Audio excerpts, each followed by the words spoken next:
changed from multi. And this is a very big problem that we are witnessing in Uganda countries. It beats my understanding that leaders, instead of using the power given to them by their people, called the principal because he's heading a political party. There's collective responsibility, fine. But I see this, Madam Speaker, for our brothers and sisters, some of them to me sitting for the collective representation. And therefore, I agree with you.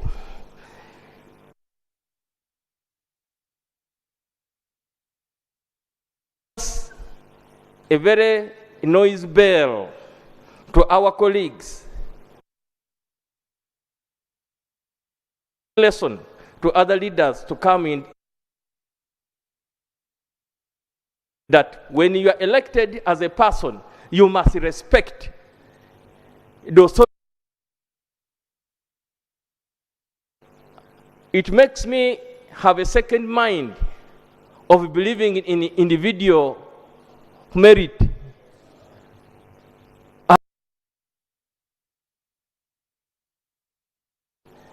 People have stopped listening to the people who voted them, and they are listening to individuals, which is now questioning who is the boss of who.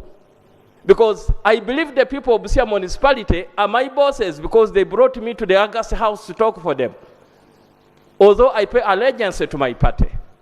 But where it has reached, Madam Speaker and my colleagues, we should let our colleagues know politics of activism cannot work in African setting, and it will not make us enjoy multi-party democracy, which we ushered in ourselves through our constitution. Therefore, Madam Speaker, you are spot on. Thank you. Thank you. Let me first have the elder, then I come to you. Thank you, Right Honorable Speaker. Honorable members, thank you very much. Honorable members, of late, this parliament as an institution has been in the media. And what is there is now becoming an issue of public concern as to why it cannot be resolved.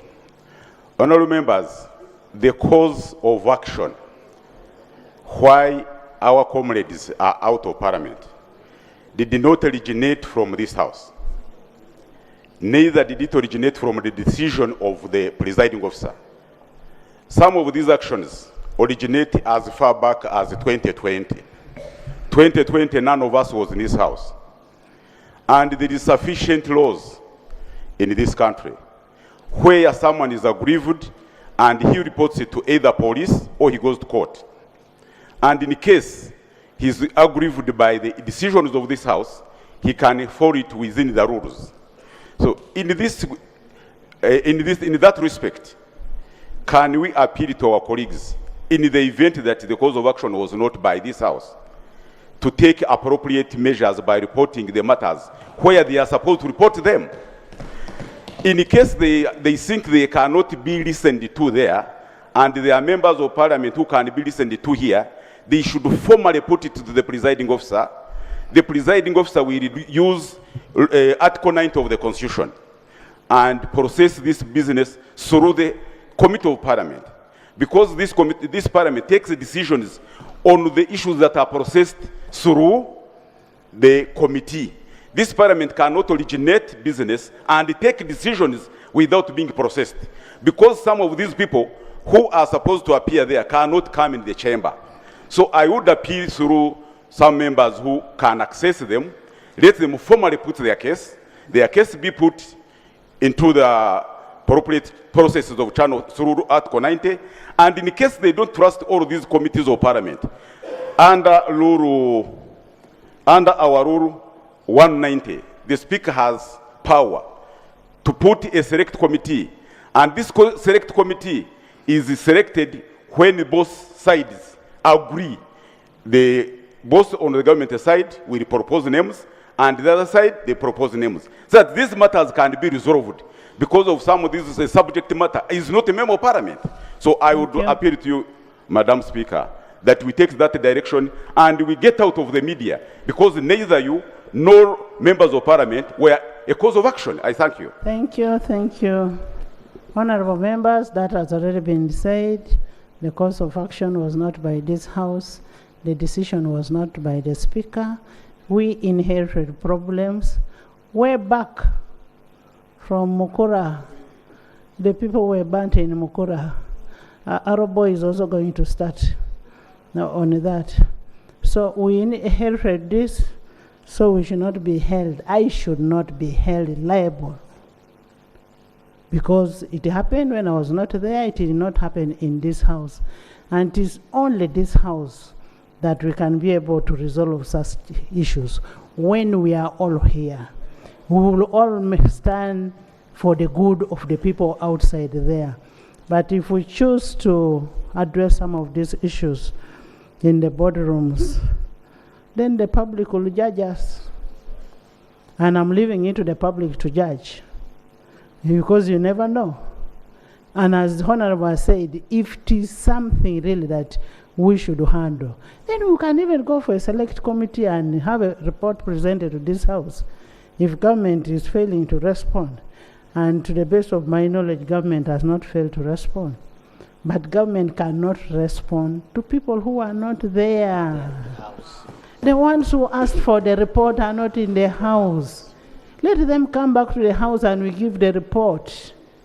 And government, can I hear from you?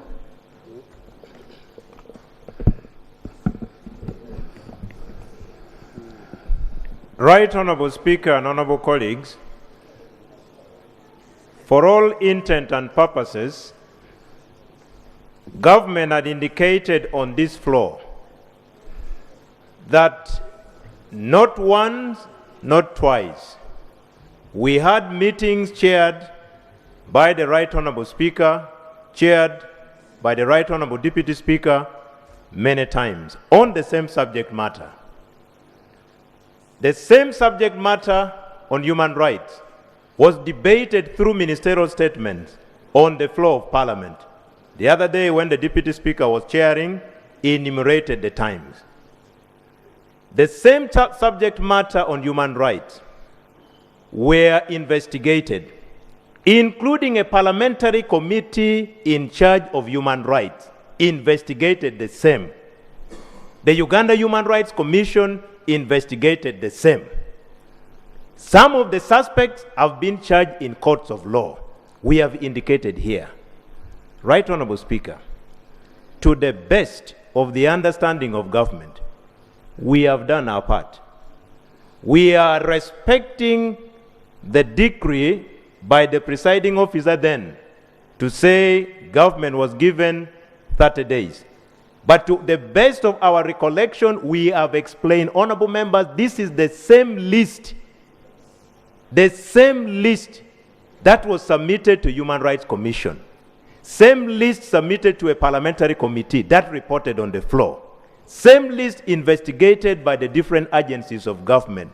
For how long will this parliament continue with this legislative activism? For how long? For how long? For how long? Right Honorable Speaker, as a government, we committed here. I remember the Honorable General David Muhoozi stated in very clear terms that because the presiding officer gave us 30 days. Sit. I just wanted the House to know that you are around. Yes, sit. So, Right Honorable Speaker, we would want to join you as the presiding officer to support you to use all the mechanisms within the rules of procedure to compel our colleagues to come back to the House.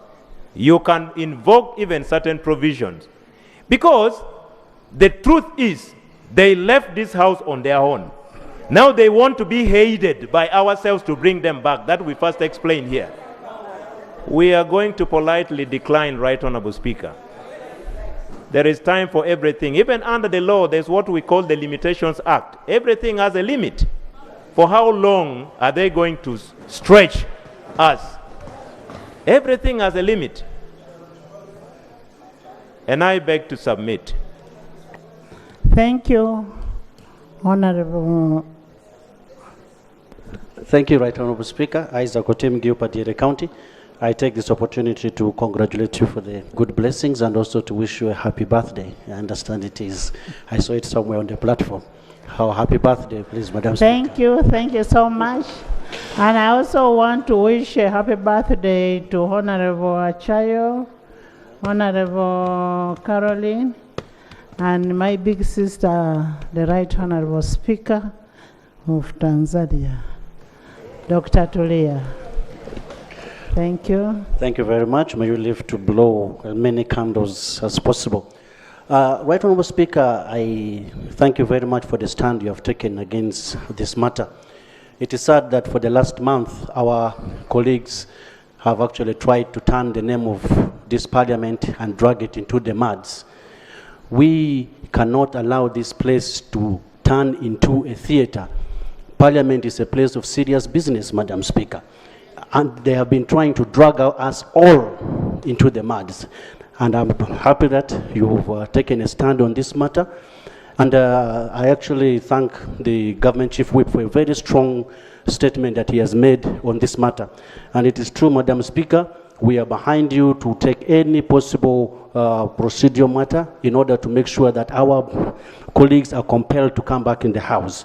And yesterday you made a very strong statement. We cannot have our colleagues who have abandoned us here, who have actually left Parliament, to choose and pick the areas of Parliament that they benefit from to continue participating. That cannot be happening. They want to continue traveling abroad. They want to continue attending committees. They want also to go for the East African Games.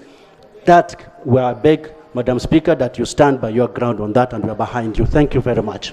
Thank you so much, Honorable Gwang, Honorable Bwalu, and then my brother of FDC. Madam Speaker, on behalf of my family, I want to begin by saying happy birthday to you and to our twins. I congratulate you. And to the people of Bukedea. Madam Speaker and honorable members, I am happy that the government chief whip has spoken firmly here. But I want to remind you, some of us who have joined Parliament. When I joined Parliament, the 9th Parliament, I found a strong foundation by the Oboas then. As of now, I don't know whether we interest ourselves to listen to the population what they talk about this institution called Parliament. It is true today in this Parliament, we have the nearest big building near us here, which has almost reached Parliament.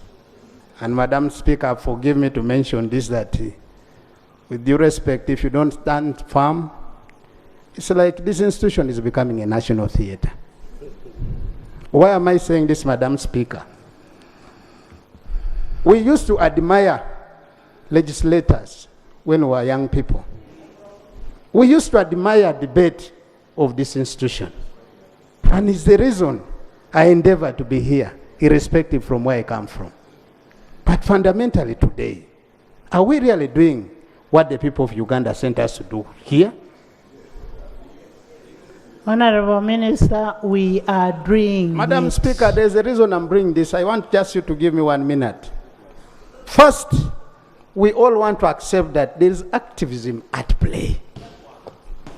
And we cannot stop activism at play. I want to implore us that, for me, I'm happy that they are not in the House. And it is important that we continue with our business. Because now we are dealing with the reason why they sent us to Parliament. With due respect, Madam Speaker, they are looking for a scapegoat to return.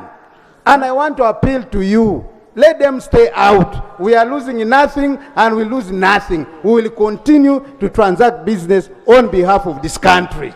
Thank you, Honorable. Honorable colleagues, I want to say this. You were voted to be here by your own people, including those who are out there. And I want to call upon their constituents. If you want to solve a problem, can you solve it when you're out there? No.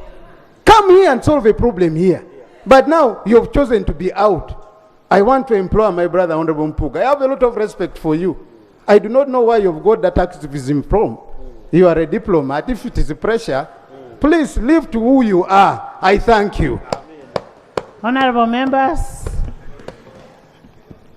we all need to be in the house. If our colleagues can be able to come back to the house, the same way they left, let them come back. This house belongs to them. The house belongs to them. Nobody chased them. And when they come back to the house, they will get all that they need.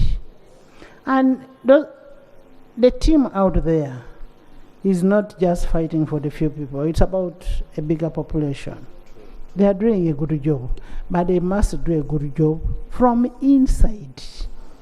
Because they need support from the whole house. You'll find that the person who was kidnapped may not have been even Nope. Maybe was a relative to one of these NRMs. So let's not take the thing like it is a party issue. Right Honourable Speaker, I want to thank you that you've held this parliament together just from day one that you started. Right Honourable Speaker, it is the responsibility of this institution to hold the executive accountable. And if we do not hold the executive accountable, who else is going to do that? I see the debate in this parliament degenerating between the opposition and the NRM, which should not be the case. The people who this side says have been killed, have been abducted, are our children, they are our relatives, they are our aunties, they are our friends. Therefore, when we are handling these matters here in Parliament, we must be very sensitive to the feelings of all this Parliament and the country, not to degenerate between the opposition and then the NRM. Finally, Madam Speaker, I want to request you that the appeal when I heard from the leader of the opposition was that government must commit to bring a comprehensive list here. Madam Speaker, you have the power, and you have been doing that before. You have helped this country to hold the executive accountable, and it is still within your power. I appeal to you, Madam Speaker, as I sit, that you give the government, the executive, another chance to bring a comprehensive list here of the demands raised by the leader of the opposition so that this matter can be brought to a rest. Because when I hear my friends, when I hear my colleagues say that you compelled the opposition to come back to the House, that is not correct. We don't need to compel our colleagues to come to the House. We need to negotiate, dialogue, so that we bring this list together in the House and we discuss it. I thank you. Honorable Ebwalu, for us to hold government accountable, we hold it from the House, not in the boardrooms. Don't degenerate me into going to the corridors. I chair the House, I do not chair the corridors. And members should come to, they were elected to come to this House. Most obliged. Yes, Honorable Kimosho, then Daudi. Thank you. I thought Emmanuel. Thank you. Hey, Emmanuel, UPC, I mean the FDC. Thank you, Right Honourable Speaker. The other day when my woman member of Parliament, Honourable Jane Pachuto. Avur, when she spoke on behalf of the Jonam people, the Pakwach people, I couldn't say anymore. I only want to add that a happy birthday after giving birth is double sweetness. Right Honourable Speaker, I have learned something today, which I don't know if I should continue to hold it that way.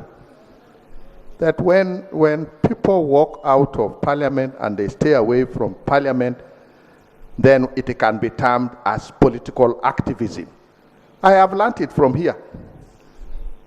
And I'm saying this because you remember in FDC we used to have activism. I was in the group of Muntu that cherished building the party from the grassroots, not talking too much about activism, claiming our our win, which we have not claimed up to now. So whatever people want to describe what has happened, I leave it there. And secondly, Madam Speaker, I know you have made some pronouncements, and I want to go and support my son-in-law, Minister Ogwang. Why should we continue to talk about it? Why don't we just continue with what we have to do? Because Thank you. When an elder says, you move on. Next item.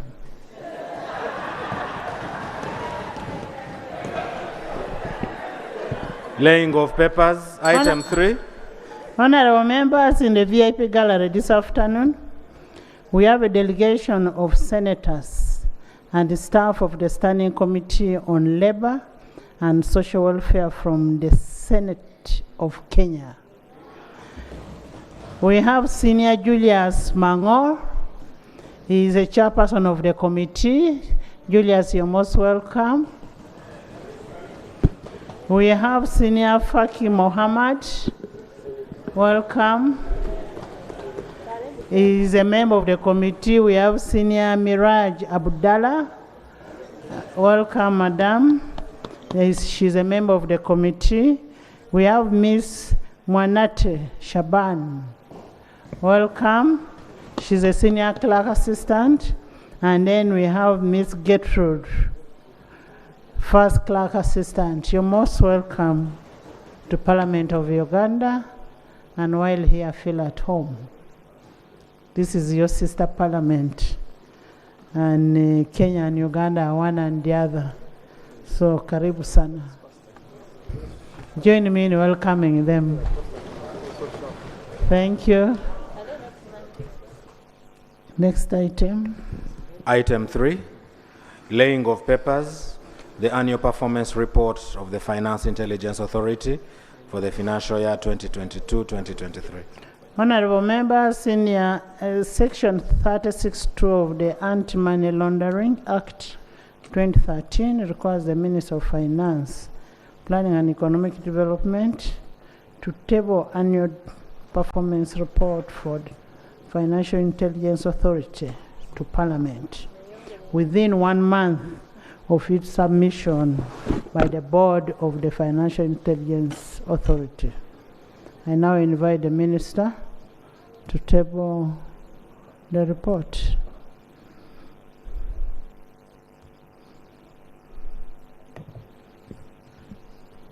Right Honorable Speaker, for the record, I am holding brief for the Minister of Finance, who got delayed in a meeting, but will be joining us. And also, before I lay, permit me on behalf of the Leader of Government Business in Parliament, who is the Right Honorable Prime Minister, to convey on behalf of government a very, very happy birthday to you, Right Honorable Speaker.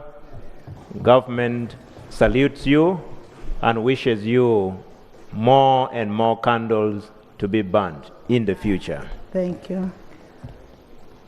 I now move to lay on table the annual performance report of the Finance Intelligence Authority for the financial year 2022-2023. On behalf of the Minister of Finance, I beg to lay. Thank you so much. The report is referred to the Committee of Finance, Planning and Economic Development for further assessment.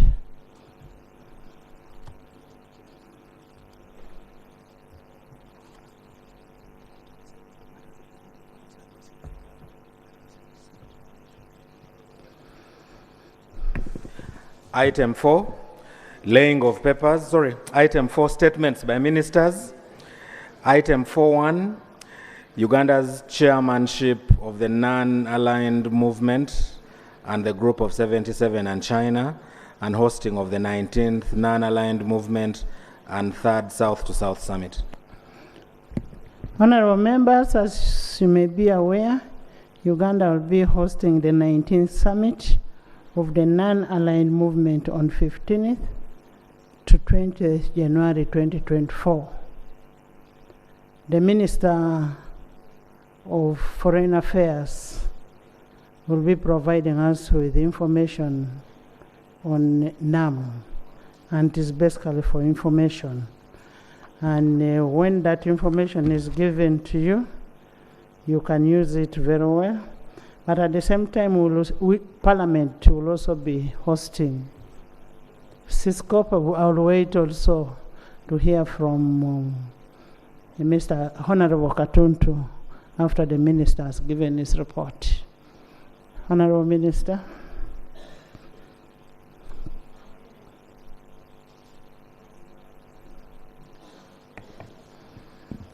Right Honorable Speaker, I want to thank you for this opportunity, and I want to join my colleagues who have spoken earlier to wish you a pleasant birthday.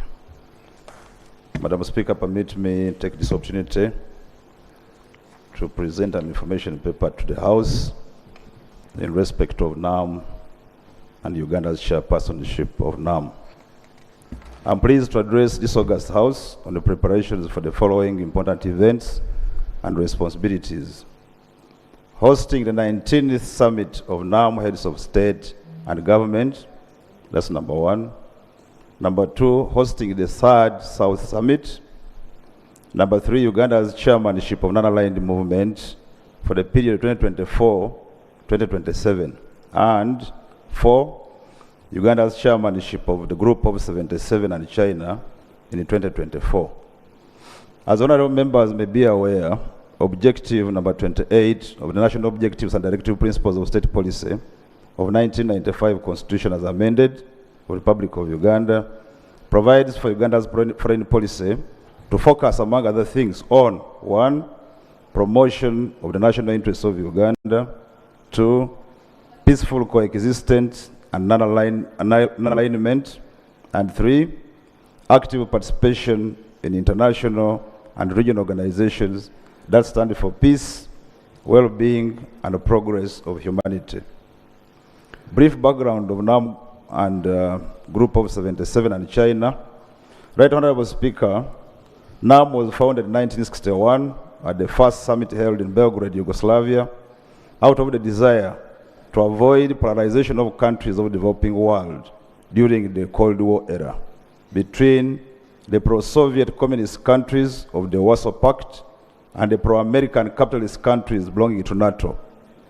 It was also intended to further promote the colonization of the Asian and African countries which were fighting for their independence. Currently, NAM is a forum of 120 member states. In addition, there are 18 observer countries and 10 observer organizations. Details of the member states and observers are attached in Annexure 1. Since its founding, the work of NAM has been guided by the following 10 Bandanga principles. Number 1, respect for fundamental human rights and for the purposes of principles of the Charter of United Nations. Number 2, respect for sovereignty and territorial integrity of all nations. 3, recognition of the equality of all races and equality of all nations, large or small. Number 4, abstention from intervention or interference into internal affairs of another country. 5, respect for the right of each nation to defend itself, singly or collectively, in conformity with the Charter of United Nations. 7, abstention from the use of arrangement of collective defense to serve the particular interests of any of the big powers, and abstention by any country from exerting pressures on the other country. Number 8, refraining from actions or threats of aggression or use of force against the territorial integrity or political independence of any country. Number 9, settlement of all international disputes by peaceful means, such as negotiation, conciliation, arbitration, or judicial settlement, as well as other peaceful means of the parties' own choice, in conformity with the Charter of the United Nations. Number 11, promotion of mutual interest and cooperation. And finally, respect for justice and international obligations. Right Honorable Speaker, with regard to the Group of 77 and China, the group is a loose alliance of developing countries established on the 15th June 1964. It derives its name from the 77 original signatories into the joint declaration of the 77 countries, issued at the end of the first session of the United Nations Conference on Trade and Development in Geneva. Although membership of the group has expanded to 134, the original name has been retained due to the historic significance. I have enclosed the matrix showing the spread of NAM and G77 countries and those with dual membership in Annexure 2. The primary goals of the group include: 1, maintaining the independence and sovereignty of all developing countries; 2, defending the economic interests of its members through promotion of equal standing with developed countries in the global marketplace; 3, establishing a united front for negotiation on issues of common concern to the Greater South and the UN, and strengthening the ties between member countries. Right Honorable Speaker, Uganda will host the 19th Summit of NAM, Heads of State and Government, and the Third South Summit back to back. And I hasten to say it's going to be the first time for a single country to host the 2 summits back to back.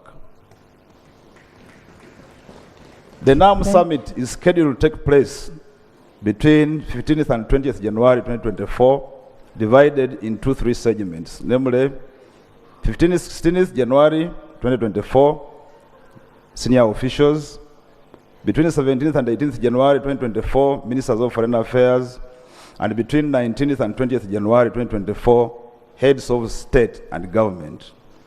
Immediately after NAM Summit, the Third South Summit will take place between 21st and 23rd January 2024.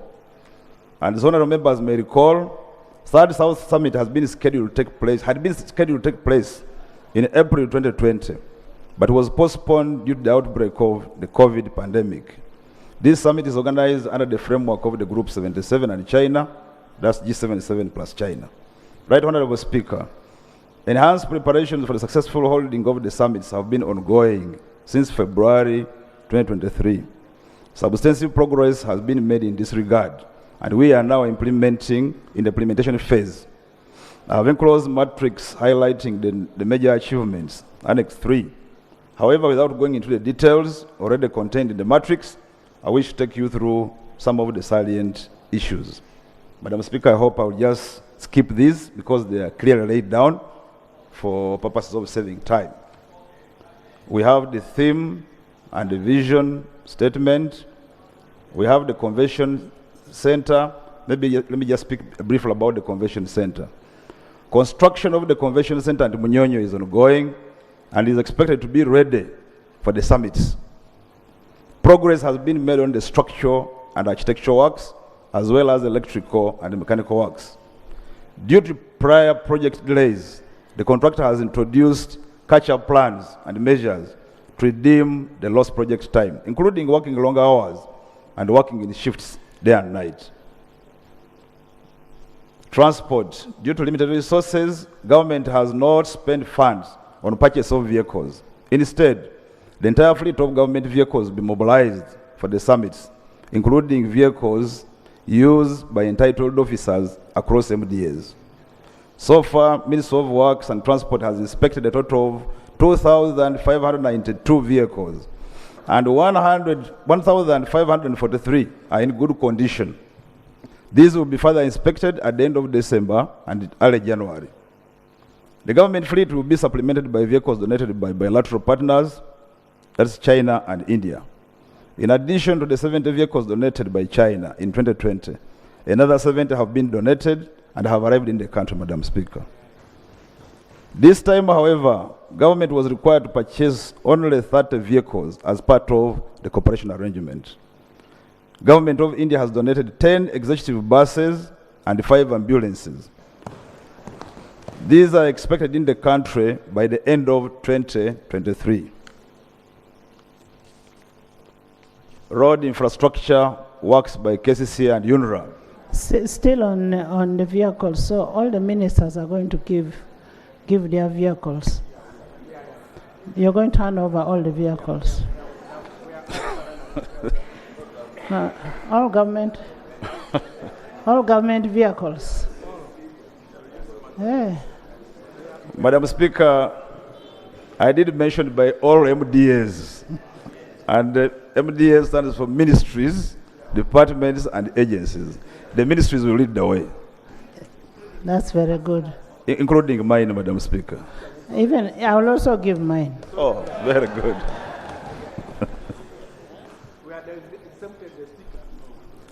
Road and infrastructure works by KCCA and UNRA. KCCA is currently undertaking improvement and maintenance of strategic roads in and around Kampala and the summit venue, including street lighting and drainage. Details are also outlined in the matrix attached.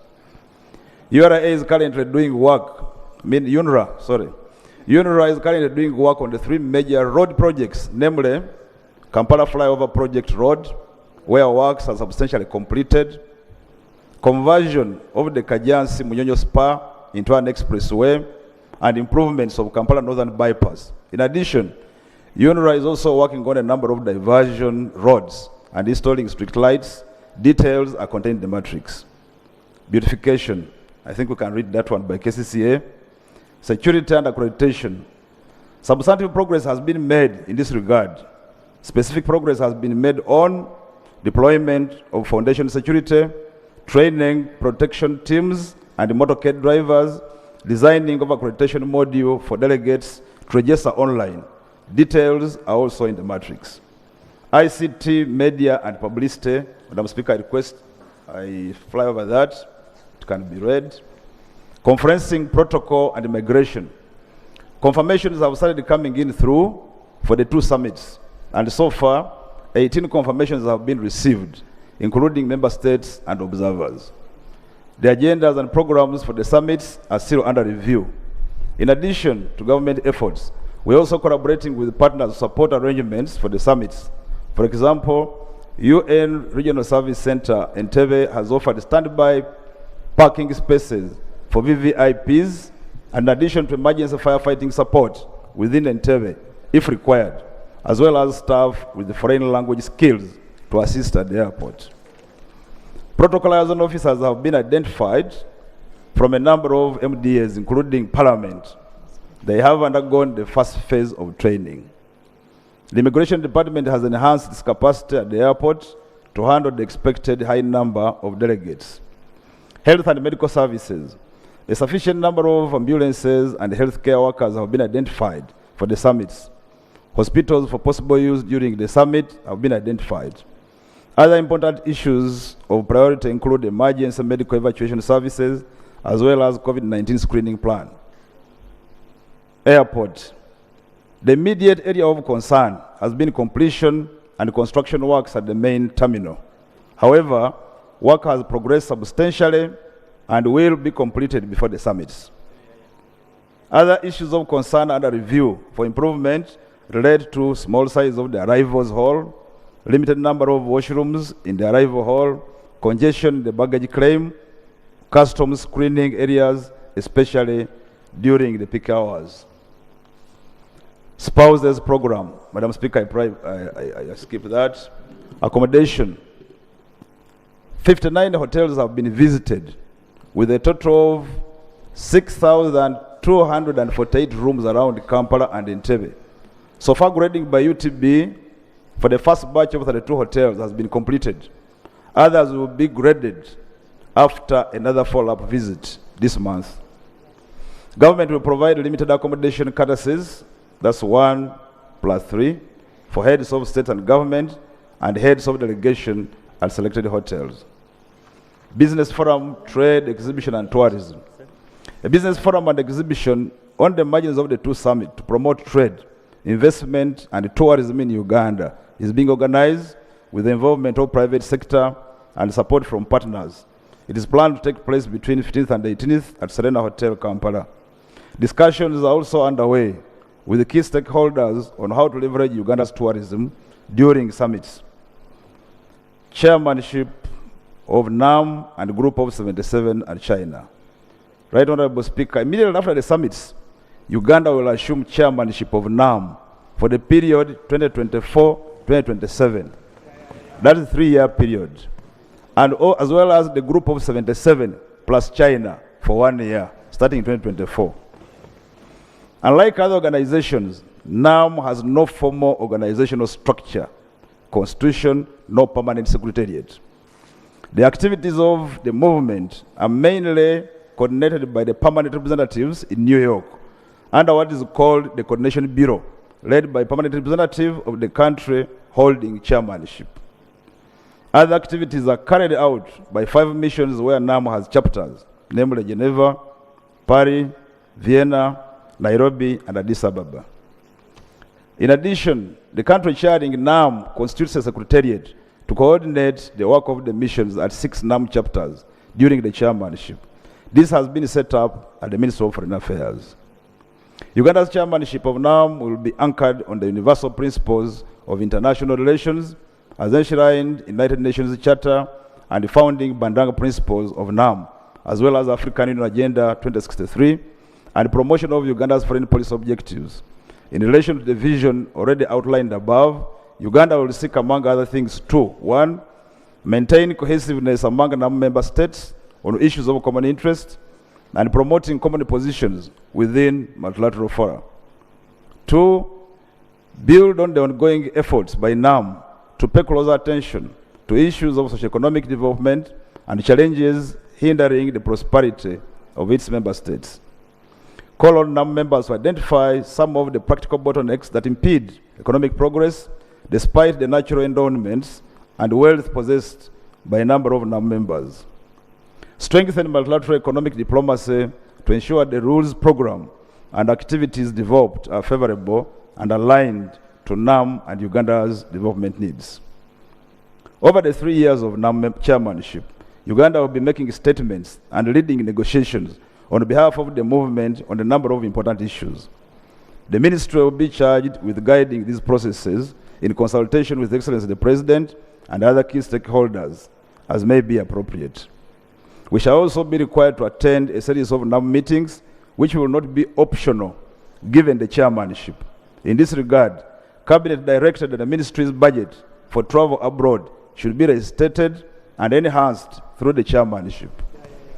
Some of these meetings include meeting of Ministers of Foreign Affairs of the Coordination Bureau attended by all NAM member states, the mid-term meeting of Ministers of Foreign Affairs held 18 months after taking over the chairmanship with the responsibility to review the mid-term status of implementation of the summit decisions. Number 3, annual meetings of Ministers of Foreign Affairs on the margins of the high-level segment of the United Nations General Assembly. And number 4, annual meetings of the Ministerial Committee on Palestine on the margins of high-level segment of the United Nations General Assembly. The country chairing NAM automatically also assumes the chairmanship of Ministerial Committee on Palestine. Right Honorable Speaker, as outlined above, Uganda's chairmanship of the Group of 77 and China will be for 1 year only, 2024. The activities of the group, including the chairmanship, are also carried out mostly by permanent representatives in New York and the other locations where there are G77 and China chapters such as Geneva. Expected outcomes. Right Honorable Speaker, Uganda's chairmanship of NAM and G77 plus China and hosting of 2 summits is expected to contribute to the following outcomes. Number 1, promotion of Uganda's national interests through enhanced positive image of the country and potential economic and commercial benefits that will accrue over the medium to long term. 2, promotion of the aspirations and objectives of Uganda's foreign policy as enshrined in 1995 Constitution as amended through projection of Uganda's diplomacy at global level. Number 3, provide a platform to market Uganda's unique tourism and investment opportunities to a large and wider community of international actors.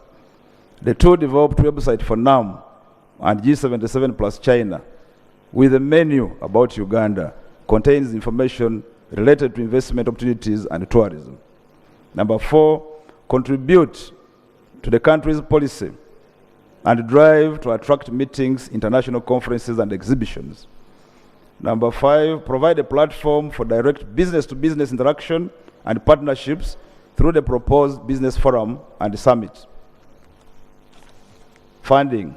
Right Honorable Speaker, at its meeting held on 27th March 2023, Cabinet approved a budget for the organization of 2 summits amounting to Uganda shillings 53,594 million.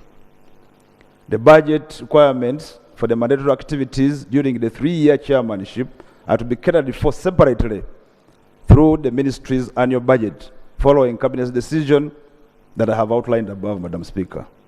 Finally, I wish to thank you, Madam Speaker, for the opportunity, and honorable colleagues for listening to me. Thank you. Thank you so much, Honorable Minister of Foreign Affairs. I remember some of us were asking why there was money being sent for NAM. Now you know. And now you appreciate.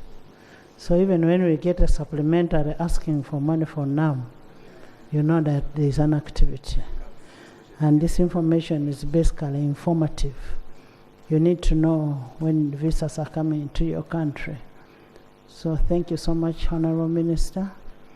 And then from the Parliament side, Honorable Katuntu can give information on my behalf.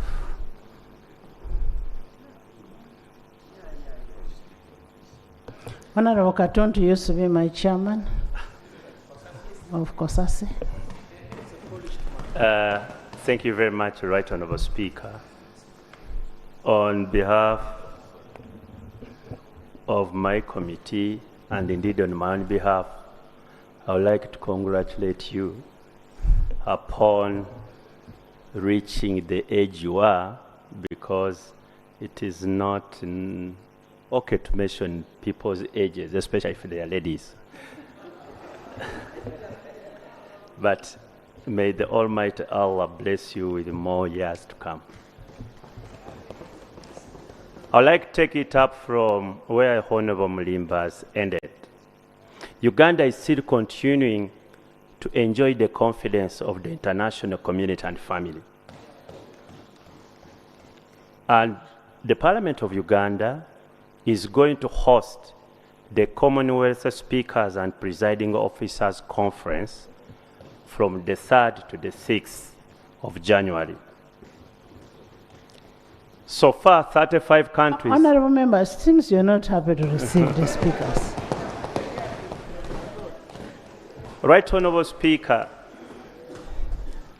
as you recall, in 2007, we did host the CHOGM. We also hosted the CPA, the Commonwealth Parliamentary Speakers Association. Now we are going to host the speakers and presiding officers of the Commonwealth, the entire Commonwealth. It is equally a big conference like NAM and G77. Preparations are underway, and I happen to be the chairperson of the coordinating committee. Right Honorable Speaker, we would like, on behalf of my committee, to give us some space on the order paper on Tuesday to give colleagues a detailed program such that we're on the same page. But like I said, this is about Parliament, it's about Uganda. And one country which is already confirmed, Malaysia, has requested that they bring over 50 delegates. Over 50 delegates. Just one country. So the benefits Honorable Mulimba is talking about are actually have started, flowing in terms of tourism, in terms of income by our entrepreneurs, and indeed marketing our own country. But I don't want to preempt the statement. Right Honorable Speaker, give us some time on Tuesday, and we shall give a detailed budget, including the responsibility of colleagues who should be able to participate in the preparations, in the final preparation. I thank you, Right Honorable Speaker. Thank you so much, Honorable Katuntu Abdu, and thank you for representing us in that committee. Next item. Item 4.2, statement by Minister on the status of land owned by government institutions across the country. Honorable Minister of Lands.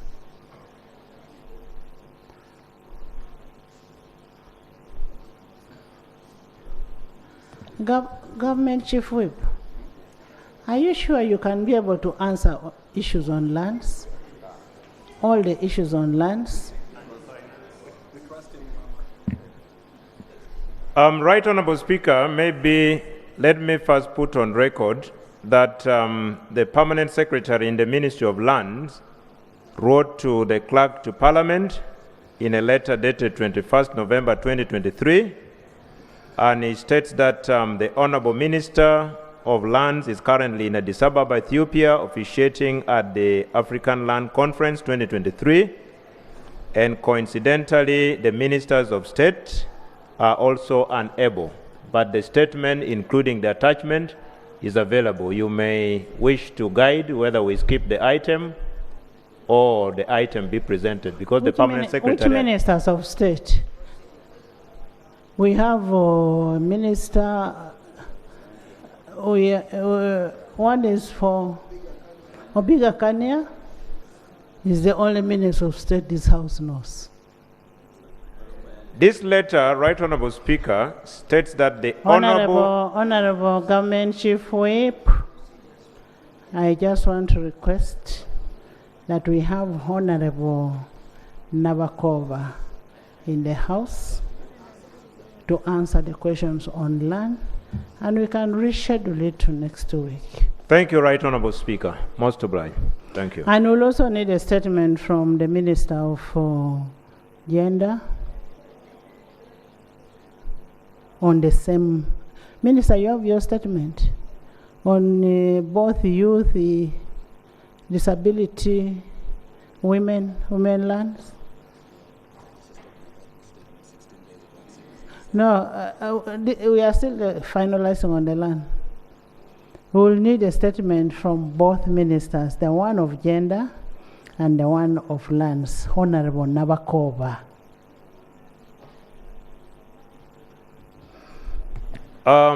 Right Honorable Speaker, I commit to ensure that the minister comes to Parliament. At the moment, she is in Addis Ababa attending a conference on behalf of government.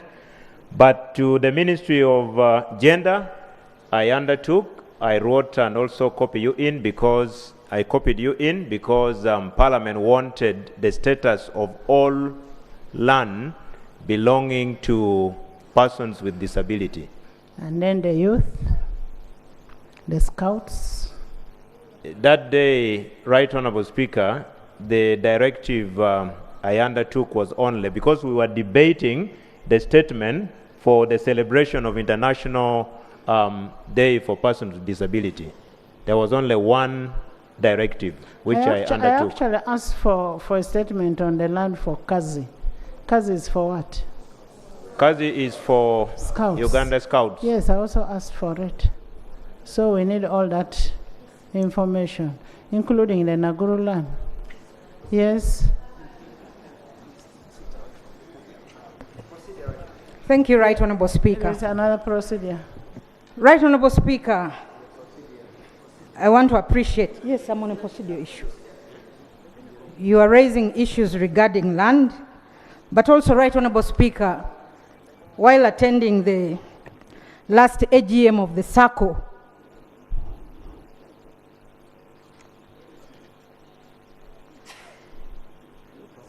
Right Honorable Speaker, while attending the annual general meeting of the Parliamentary SACCO a week ago, we were informed about land that had been almost forcefully taken away from the Parliamentary SACCO by the UPDF. Right Honorable Speaker. And Right Honorable Speaker, we as members of Parliament, we are the ones that actually sustain the funding of that SACCO. And when the SACCO procures land, the land is supposed to be sold to the members. And Right Honorable Speaker, this happened some time back. I don't know whether it would not be procedural right to also get a statement from the minister on how land in this country is acquired. Because that was, I don't believe that UPDF can just go and take over land without following the due process. So, Right Honorable Speaker, while we struggle with land grabbing in this country, it should not be an institution taking away land from legislators, members of parliament.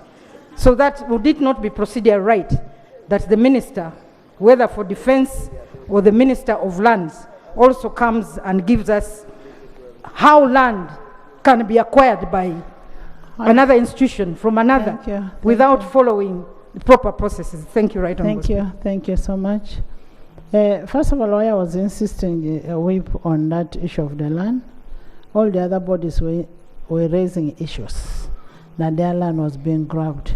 Now, the land of Sako, we had a meeting over that land, and I'm not sure if that land has been grabbed.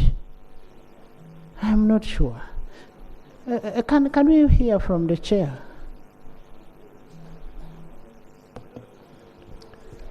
Thank you very much, Right Honorable Speaker. It is true, I'm the chairperson of the Uganda Parliamentary Circle. And it is true, Honorable Opend is a member of the circle, like many other members. And it is also true that at our AGM, we indicated to members that the Uganda Parliamentary Circle had acquired land to develop a new estate as a follow-up to the one in Bulindo. And the UPDF developed appetite and interest in our land. And as a role of the circle, one is to make money for the members. So the government valuer has already valued. We have negotiated, yes, and we have been given a figure that we think is really profitable for the Uganda Parliamentary Circle, and that's not the only piece of land in this country. So our only promise, but Right Honorable Speaker, I want to thank you that you have been in different meetings. Now that we know a good figure, we want that figure cleared in the shortest time possible. And the government has promised, of course with your guidance, in the shortest time possible. And the shortest time possible is today or tomorrow, so that we can use that money to acquire more land. Thank you very much. Thank you so much. The shortest time possible would be for you to appropriate for that money. You need to appropriate for it. It's not something that, first of all, you are the ones who requested, because it is near barracks. Let's be sincere to each other. I have been chairing these meetings. Let's be sincere. UPDF is giving us good money. That is correct. But they did not get the appetite. They did not get the appetite. It is you who got the appetite to get more money. So you are selling. So thank you. We shall appropriate for that money, and the money will be...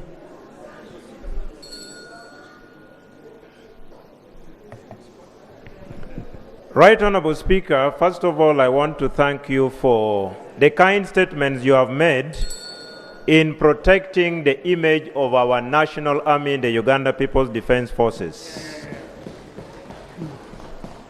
Right Honorable Speaker, we all know that the UPDF has gone through metamorphosis. And as we speak, we have one of the best professional army in the continent of Africa. Arising from the explanatory note offered by the chairperson of SACO, I wanted to seek for your guidance whether the earlier accusation by the Honorable Acheng Sarah Opendi would still stand and be captured in our record, And yet we all know that the UPDF, if there are elements within the UPDF, we would rather single them out rather than the entire institution of the Uganda People's Defense Forces. I beg to seek for your guidance whether that statement would still remain on our record with the explanatory note. We are in a business relationship between UPDF and the parliamentary circle. And Honorable Sarah? No, it is not him who said. Right Honorable Speaker, I was very careful when making my remarks, and I said I don't want to believe, because during the AGM... Now that you have gotten the truth, Right so don't Honorable believe Speaker, it. the AGM, at the AGM, the chairperson said, okay, Right Honorable Speaker, in the interest of moving forward, Madam, let me withdraw. But the facts are clear.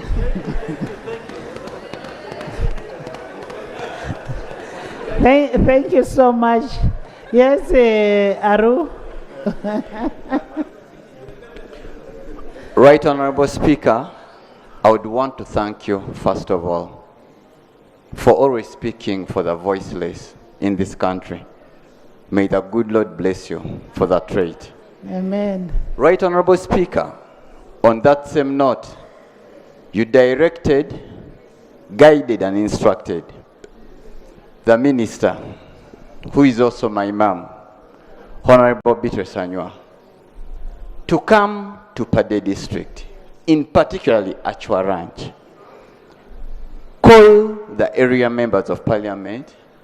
You also directed the Minister of Agriculture to come to Pade. That was a blessing alone, having 3 ministers in Pade on that particular date. And they come up with a statement. 2 issues concerning Achua Ranch on the floor of this parliament. Right Honorable Speaker, I'd love to inform you, we have waited from morning till sunset. That, including Minister of Agriculture? Including Minister of Agriculture. No minister has come to Pade. No minister has come to Pade. And the people are still waiting as Paderians grumble with the issue of land. Isn't it procedure right, Right Honorable Speaker, that you again implore the minister to come to Pade and we address the issue of Achua Ranch? Honorable Minister, it was a simple thing. That go to the locals for a fact finding. Find out what the member is raising and come back and report to this house. And the Honorable Government Chief Whip was supposed to put it down in writing to you and to Honorable to my say, Agriculture. Agriculture, are we together? I don't know, did you communicate to the ministers? Yes.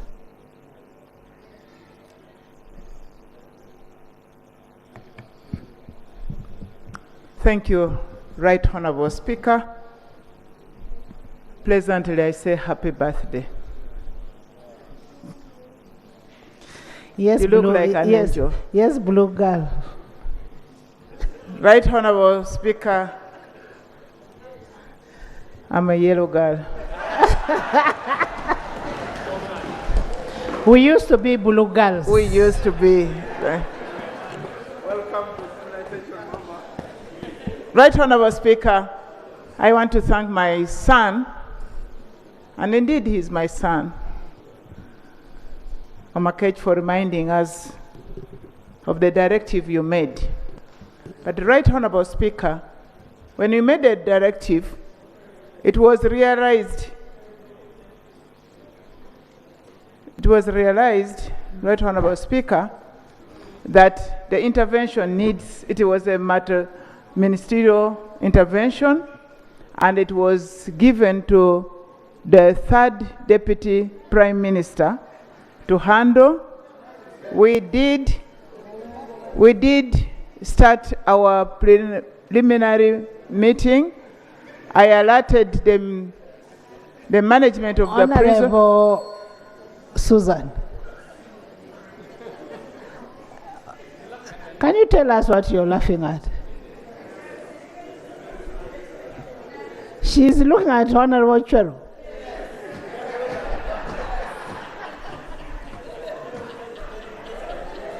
Honorable Chero, why are you making Susan uncomfortable? No, I think, Madam Speaker, I'm sitting in the direction of her interest. But it may not be directly me who is the target. I really suspect that she must be appreciating something around this direction. When Honorable Anita was entering,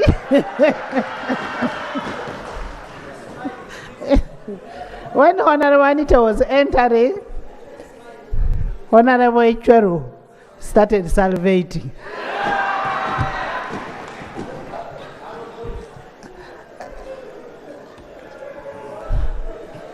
So, Right Honorable Speaker,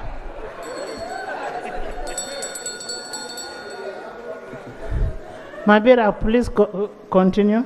Right Honorable Speaker, I wish to report that the issue, because it involved more than one ministry, the third Deputy Prime Minister started handling it. We contacted the management of prison, and they actually assembled to wait for our team to go there.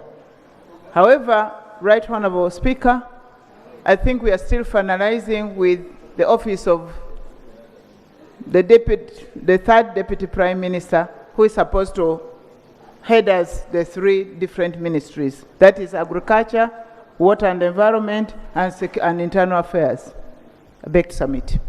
But we are ready to come. Honorable Minister, what would be hard for you to go, the three of you, and come and make a report?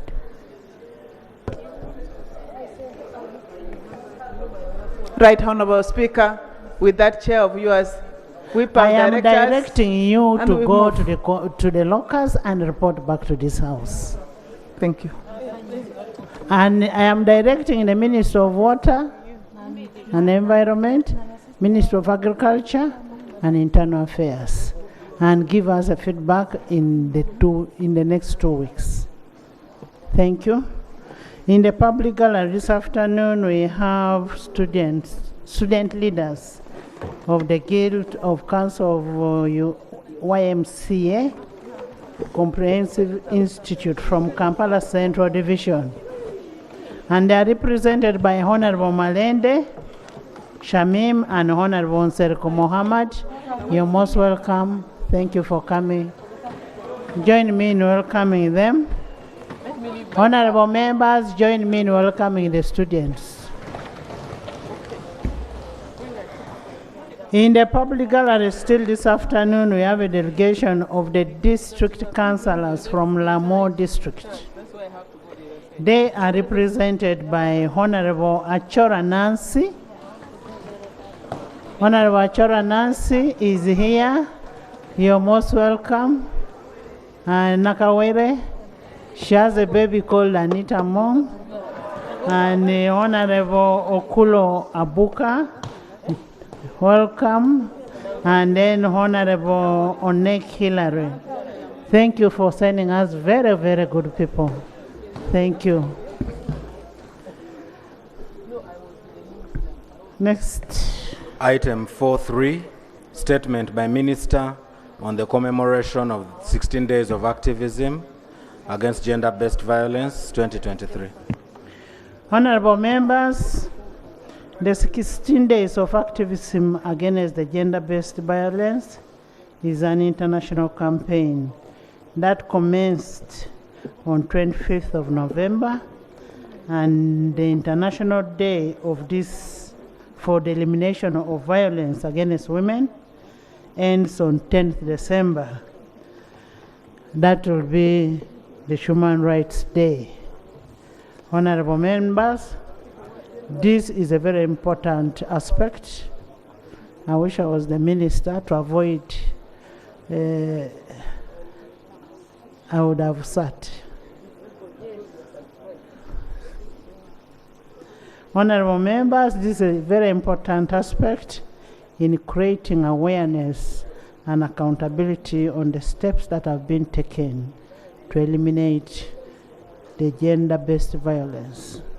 And when we talk about gender-based violence, it's not about women alone. It is also men. You find Father Nen will be there saying he has been tortured. So it is about men and women, it's gender.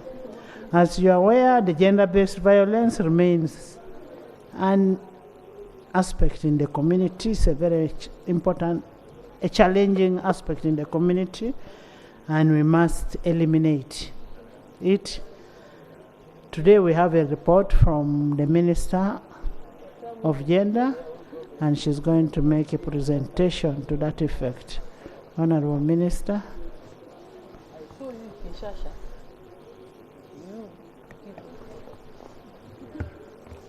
Thank you so much, Madam Speaker, for giving us the opportunity to present a statement on the status of gender-based violence. But allow me, first of all, to congratulate you upon adding to our constituents at the ministry, the safeguard responsible for children affairs. And congratulations and happy birthday. We also want to thank the team which came from Kenya, from the ministry, from the Committee of Gender and Social Development and Labor, which has been benchmarking on our positive ways of managing externalization of labor. We have also learned a lot from them. Right Honorable Speaker, I wish to note that the purpose of this statement is to apprise Parliament on the commemoration of the 16 days of activism campaign against gender-based violence 2023.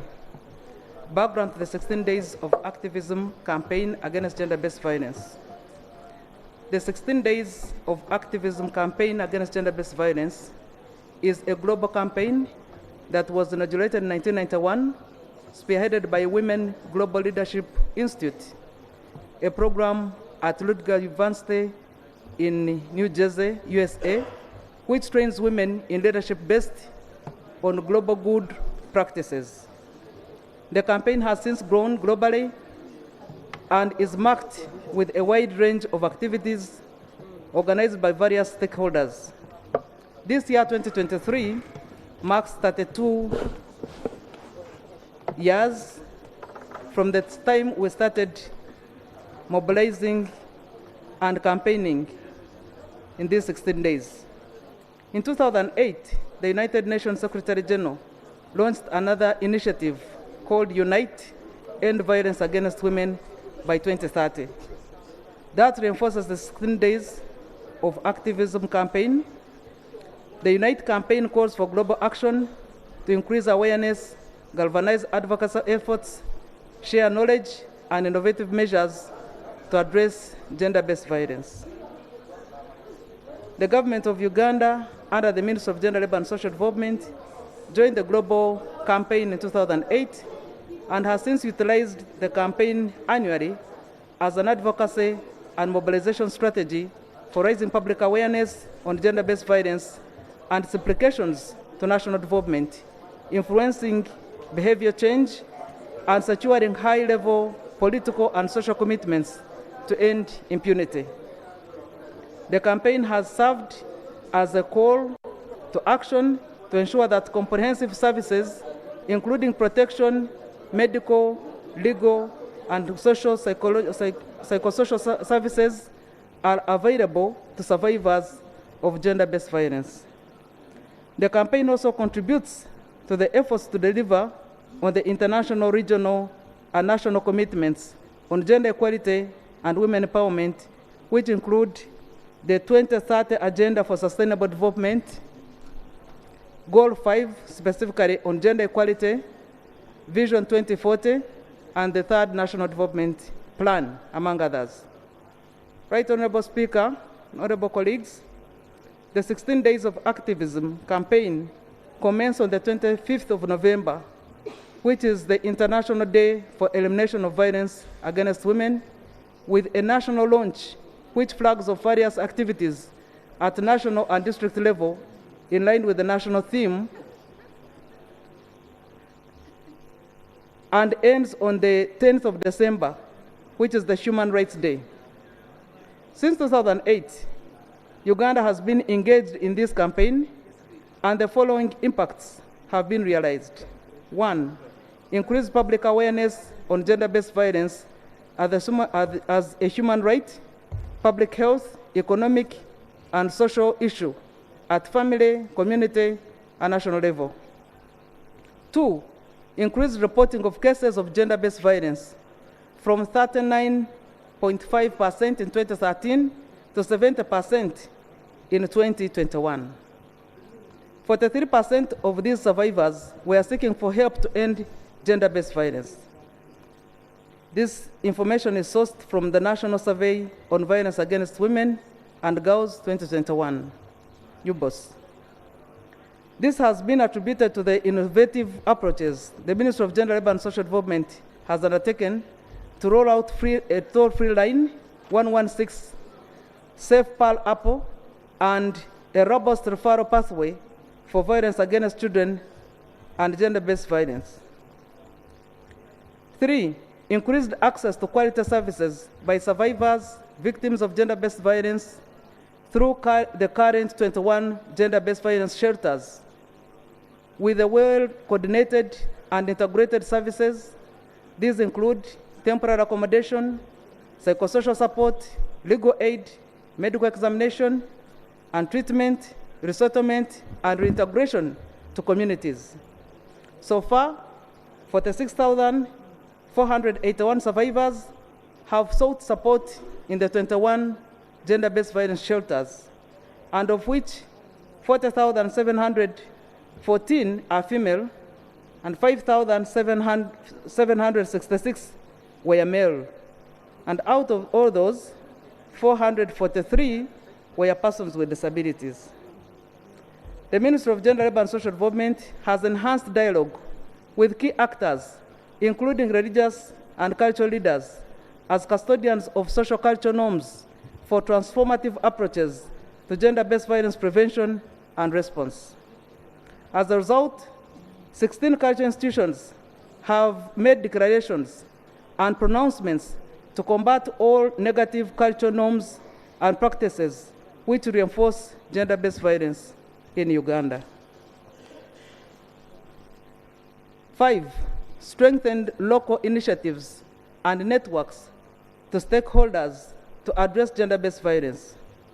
At grassroots level, the Male Action Group, survivor support groups, social workers, and paralegal have been helpful in offering support to the victims of gender-based violence through making referral, counseling, and whistleblowing. 6, enhanced accountability by the government and stakeholders on actions to address gender-based violence. Various institutions of government and non-state actors are well coordinated to deliver justice to the survivors, victims of gender-based violence. The Ministry of Gender, Labour and Social Development coordinates well the offices of the Director of Public Prosecution, Judiciary, Police, to ensure perpetrators are brought to book. As a result, in 2022, 14,693 sex-related crimes were reported to police. 5,461 cases were taken to court. 942 cases were not proceeded with, while 8,290 cases are still under inquiry, and 224 cases have secured conviction. This information is generated from the Annual Crime Police Report 2022. Right, Honorable Speaker, honorable colleagues, this year's global theme is Unite, Invest to Prevent and Respond to Violence Against Women and Girls. Uganda has adopted this global theme as the national theme. It calls upon all Unite Networks, civil society, and women's rights organizations, organizations working with men and boys, and the UN system, the General Equality Action Coalition, the government partners, the human rights defenders, academia, private sector, associations and individuals to step up and support different prevention strategies to stop violence from occurring in the first place, as well as provide appropriate response and services to the reported cases of violence. This year's campaign theme is also aligned to the 2024 priority theme of the Commission on the Status of Women, which is focused on accelerating the achievements of gender equality and empowerment of all women and girls by addressing poverty and strengthening institutions and financing with gender perspective. The Ministry of Gender, Labour and Social Development is coordinating organizations of the national launch and bringing together all stakeholders, including government, ministries, and departments, development partners, civil society organizations, private sector, religious and traditional institutions, in planning the 16 days of activism campaign against gender-based violence across the country. There are emerging causes of gender-based violence in the modern era. Right Honorable Speaker, honorable colleagues, while the government and all stakeholders, all citizens have been addressing and focusing on the traditional ways and practices of violence, of late with the modernity, the new and emerging ways of gender-based violence are highlighted here as follows. Child neglect, abandonment has increased, emotional violence amongst children and women. About 1,791 cases, which accounts to 51.6% male and 45% female, reported on Child Toll-Free Line, Sauti, which is being managed by the Ministry of Gender, Labour and Social Development. And as you can see, more male than females have faced this neglect from parents. Cyber harassment, which includes terrifying, intimidating, humiliating, threatening, harassment, and stalking women specifically. Separate poll that was conducted in August 2019 by United Nations report reveals that about 4,054 aged between 15 to 24 years old across the country said they have been victims of violence by cyberbullying, and those that reported specifically were females. This has increased emotional violence, mental health, depression, and suicide cases. 3, refugee influx and urban refugees.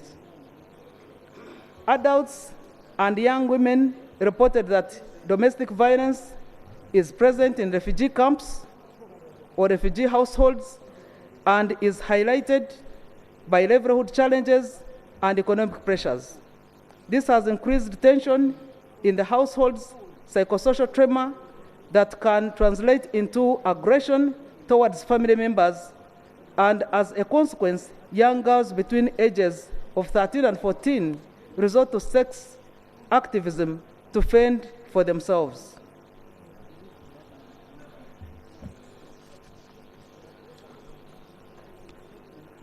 The poor parenting patterns among the elite class, including ourselves. Right Honorable Speaker, honorable colleagues, this is due to work-life balance. Parenting and children care has been substituted with work-related excuses. It's challenging today for modern parents to spare time for children. This has caused serious negligence in child upbringing, which in turn causes permanent mental torture for parents and children. Parents need to spare time off their busy schedules to nurture children into responsible citizens. Urbanization. Uganda is presently experiencing fast urbanization and transformation of its urban form in all areas of the country. Young people are selling productive land to settle in small towns without life skill to derive a sustainable livelihood.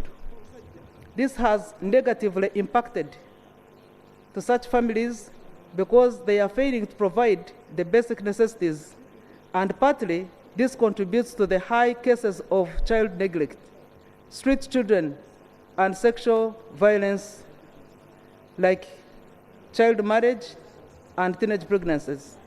Of late, Right Honorable Speaker, we have even street grandfathers.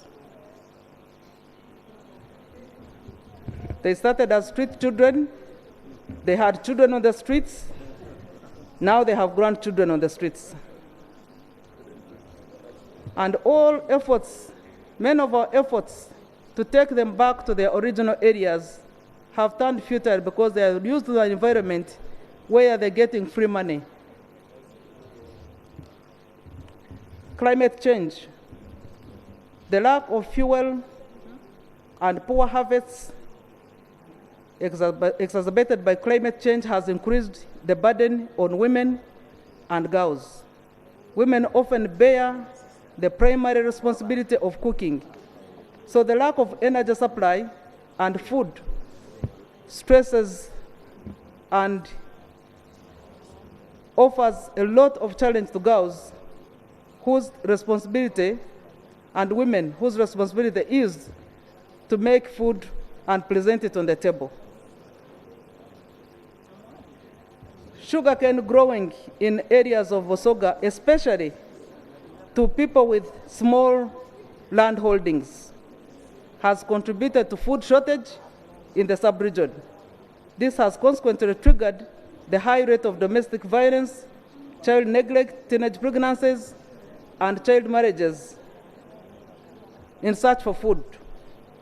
Right Honorable Speaker, you'll find a number of markets in the evening which stretch up to night in those areas, and the girls are not spared in the course of either transacting business that is legal, illegal businesses of sexual exchanges for money also comes in.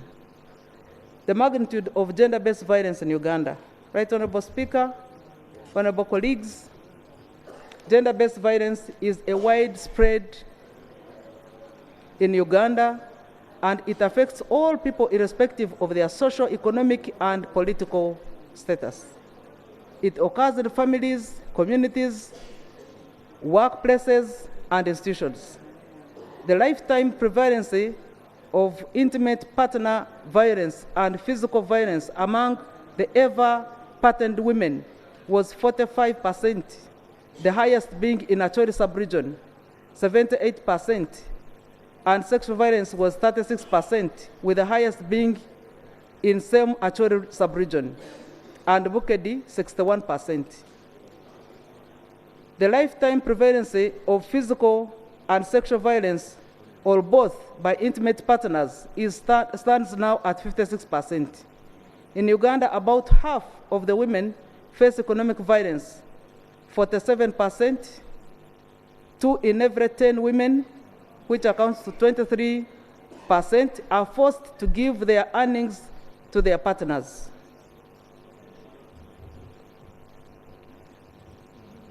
According to the Uganda Police Force Annual Crime Report 2022, a total of 1,693 sex-related cases were reported to police, and of which 12,580 were defilement cases.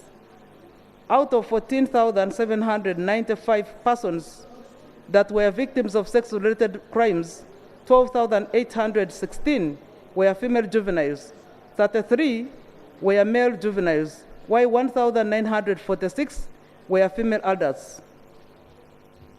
A total of 18,549 people were victims of domestic violence, of whom 3,728 were male adults, 13,052 were female adults, and 8,819 were male juvenile, while 950 were female juvenile. The 2022 Uganda Demographic and Health Survey further reveals that up to 16% of women aged between 15 to 49 in the country has experienced some form of sexual violence. The report also reveals that 24% of women aged between 15 to 19 are mothers or pregnant with their firstborn. Right Honorable Speaker, I wish to inform you and the House that the objective of the campaign for this year would be to, one, invite everyone as an ally in preventing violence against women through taking a strong stand like you have already expressed, Right Honorable Speaker, and I want to thank you for being our ally in this fight and struggle. Publicly, to report cases of violence against women and girls and to raise awareness of violence against women and girls and its implications to families, communities, and overall national development. To call for action for increased long-term sustainable investment from government, private sector, foundations, and other donors to women's rights organizations working to end violence against women and girls. Right Honorable Speaker, a number of NGOs, civil society organizations, which deal with gender closed during the COVID-19 period, and now they are looking for help. And if Parliament can also put aside some of the bonanza money I have had to support such organizations, it would be nice and to be giving back to the community. Right Honorable Speaker, I'm told we are going to make a good deal. So if it is a good deal, there's nothing wrong with giving back to the community. Advocate for workplace policies and measures that ensure women's economic security and safety. Mobilize government, development partners, philanthropic, private sector, universities, and all actors to join the Generation Equality Action Coalition on gender-based violence and make tangible policy, pragmatic, and financial commitments to accelerate transformative action to end all forms of gender-based violence against women and girls. I wish to inform the House, Right Honorable Speaker, that this year's national launch of the 16 Days of Activism campaign will be held on the 24th of November, 2023 at Siribi Primary School, Boyare Town Council, Chiriandongo District. The selection of Chiriandongo District was informed by the high number of refugees around there and IDP camp, which still exists, and also because of the big market that operates day and night along that road in the township. But also the highest level of pregnancy exists around Kiriandongo, teenage pregnancy specifically. Right Honorable Speaker, it's my humble appeal to you and to the honorable members to participate in this campaign through various events being organized at the national and district level, as indicated on Annex 1 on the planned activities. The Annex 1, which I will want to highlight, but that's not its limitations because everybody is called upon to join this struggle in your respective districts. One, we have the national launch on the 24th of November in Chiriandongo. Two, we have newspaper supplements and publications to launch this day. And the Ministry of Gender, Monitor, newspaper, and the Embassy of Sweden are handling that from 24th to the 10th of December. Launch of Uganda Kotla Chapter Strategic Plan under the Ministry of Gender, but is run by the National Cultural Forum and the Cultural Institutions of Uganda. This will be on the 29th of November. Social media campaign will go on throughout the period, and Media Center and media companies have also indicated they will support us in that struggle. The National Symposium on Ending Child Marriage and Teenage Pregnancy will be managed by Ministry of Gender and Action Aid on the 28th of November. I beg to submit, Right Honourable Speaker. Thank you. Thank you so much, Honourable Minister, for the statement, and it is a straightforward statement. And when you listen to what the Minister is saying, it remains a responsibility of both of us to ensure that we eliminate, we curb down the gender-based violence. And of course, when we talk about the gender-based violence, the boy child has always been left out. The boy child is as endangered as the girl child. If you cannot be able to look after the boy child, this is the boy child who is going to come to be your in-law tomorrow. So you're better off having responsibility and taking care of both the boy child and the girl child, and we should not abandon the boys because they are more endangered. When you look at the depression, of recent I've been seeing students committing suicide. Why? You'll find behind it there is a problem at home. There is gender violence. You look at the psychological trauma that these people go through. It is not an easy thing, especially when you get your father Sechikubo fighting with your mother.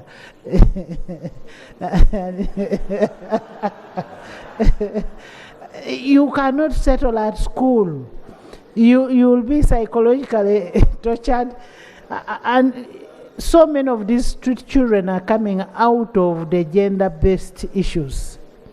The street children you see in the streets there, the Butabika that you're talking about, is full of those issues of gender-based violence. You'll find Butabika is full of children with parents who are elite. And you will find some of these children have dropped out of school. Why? The gender-based violence. Nobody will be able to pay school fees. It will disorganize the family. The drug use. These children end up going to take drugs and that kind of thing. And then it leads into a mental torture and then the high crime rate. There are some streets that you can't pass because they are street children and they will try their best to grab to get a survival for themselves. Why? Because we have failed to eliminate, to curb down the gender-based violence.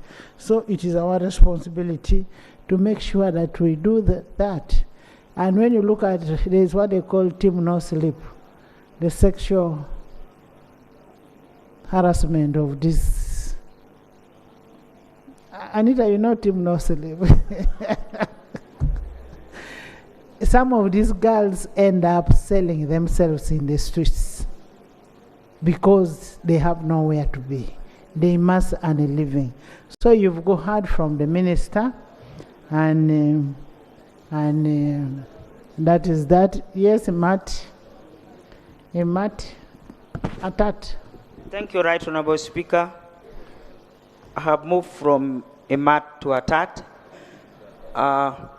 Before I make any comment on this presentation, Right Honourable Speaker, I understand you have moved to your next level of age, and I want to congratulate you and to let you know that I wish you were born on the 22nd of November, because some of you who are Catholics here, you know that 22nd November is when we celebrate Saint Cecilia Day. And it would have been perfect. But all the same, you missed by just one day. And we are praying to Saint Cecilia to send anointing to fall over you. Right Honorable Speaker, I've listened to the presentation of the minister. It's all about telling us the causes and all that of gender-based violence. And we have been involved in this exercise every year. Right Honorable Speaker, there is a second part of the report which has not been given to us. I want to know from the ministry, how have we improved on gender-based violence since we started this initiative? How have we improved? How have we involved holistically the population? Right Honorable Speaker, if you look at the last part of the report, the activities which are coming up, these are activities which are targeting people who are exposed to social media, newspapers, radios, and so on. But when you talk about gender-based violence,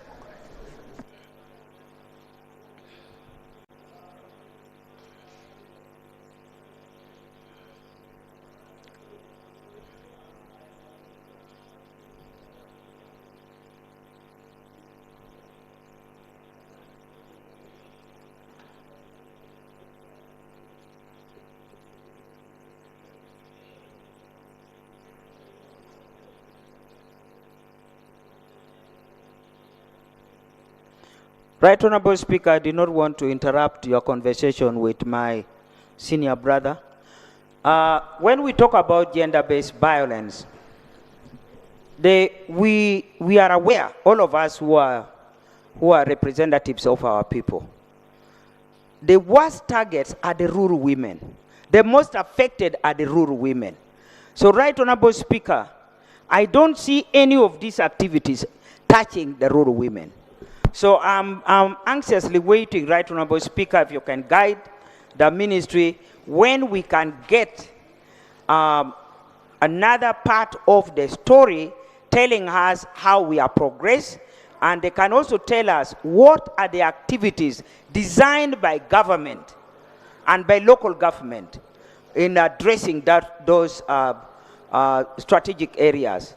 Right Honorable Speaker, I think it is high time that Parliament gets involved, because we are treated to so many stories and causes and so on, and lamentations. But I think we want to make an impact. How can we address that disaster and change the life of that rural girl who is subjected to abuse every day? How can we change it? Thank you. Honorable Minister, you need to do an impact assessment to see whether we are moving on the positive or on the negative.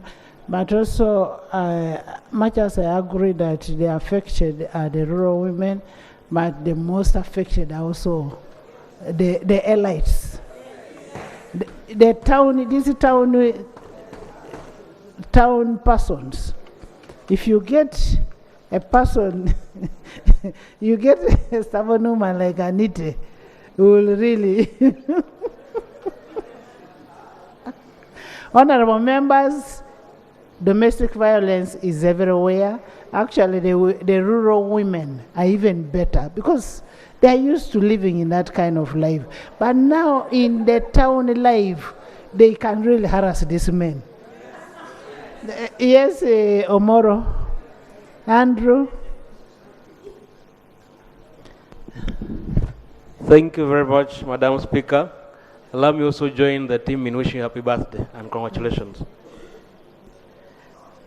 Right Honorable Speaker, I will listen to the report by the minister, and I want to thank her for the report. And you have guided very well that gender-based violence is not just for the girl child.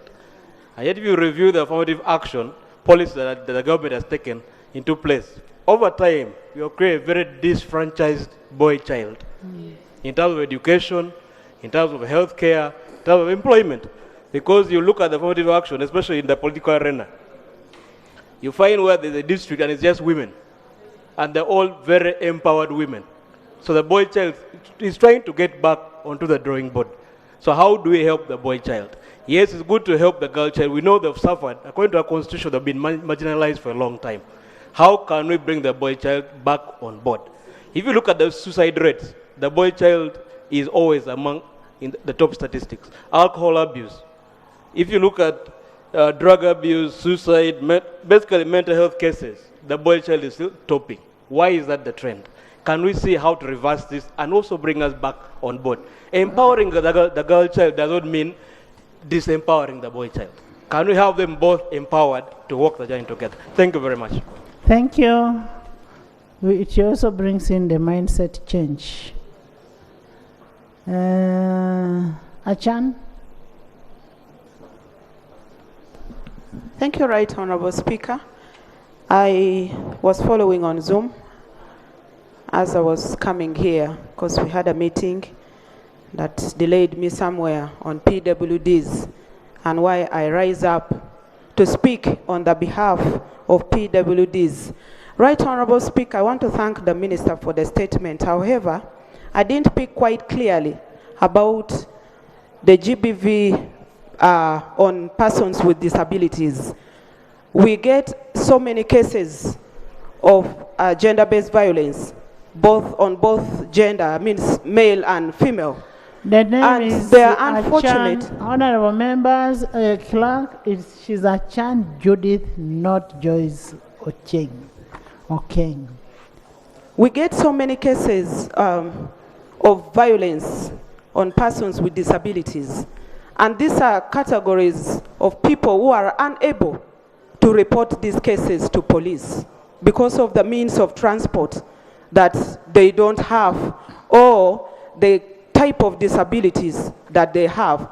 So I would really love to hear the minister speak on that category of people, how we can help them easily access, first of all, is informations and then justices from that process of reporting cases that they are being violated on.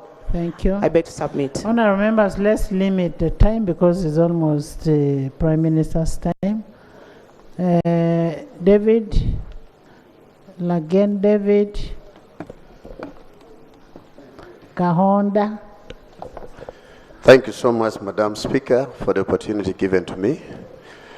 Let me also join the rest of the members to thank God for you for the big blessing in the family.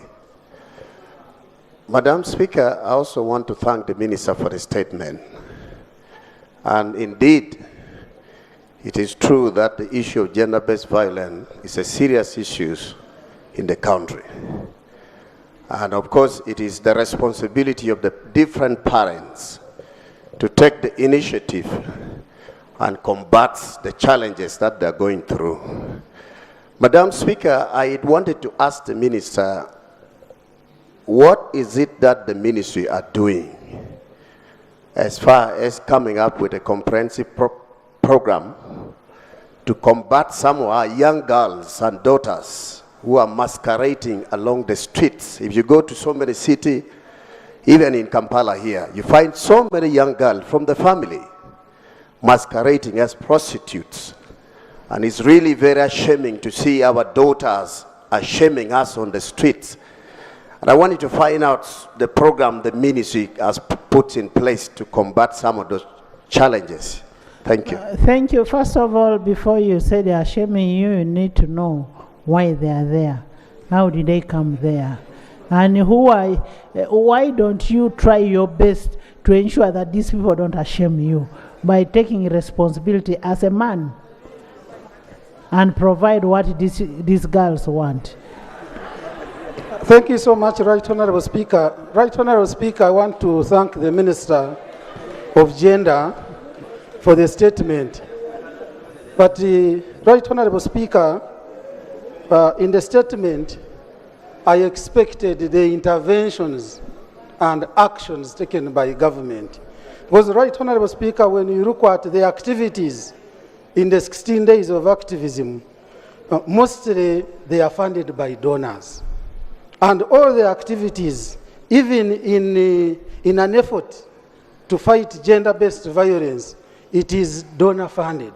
We need to see government. Where is the government in this? Right Honorable Speaker, I think we need to strengthen especially the Department of Community Development Officers at the district level. And also the ministry itself.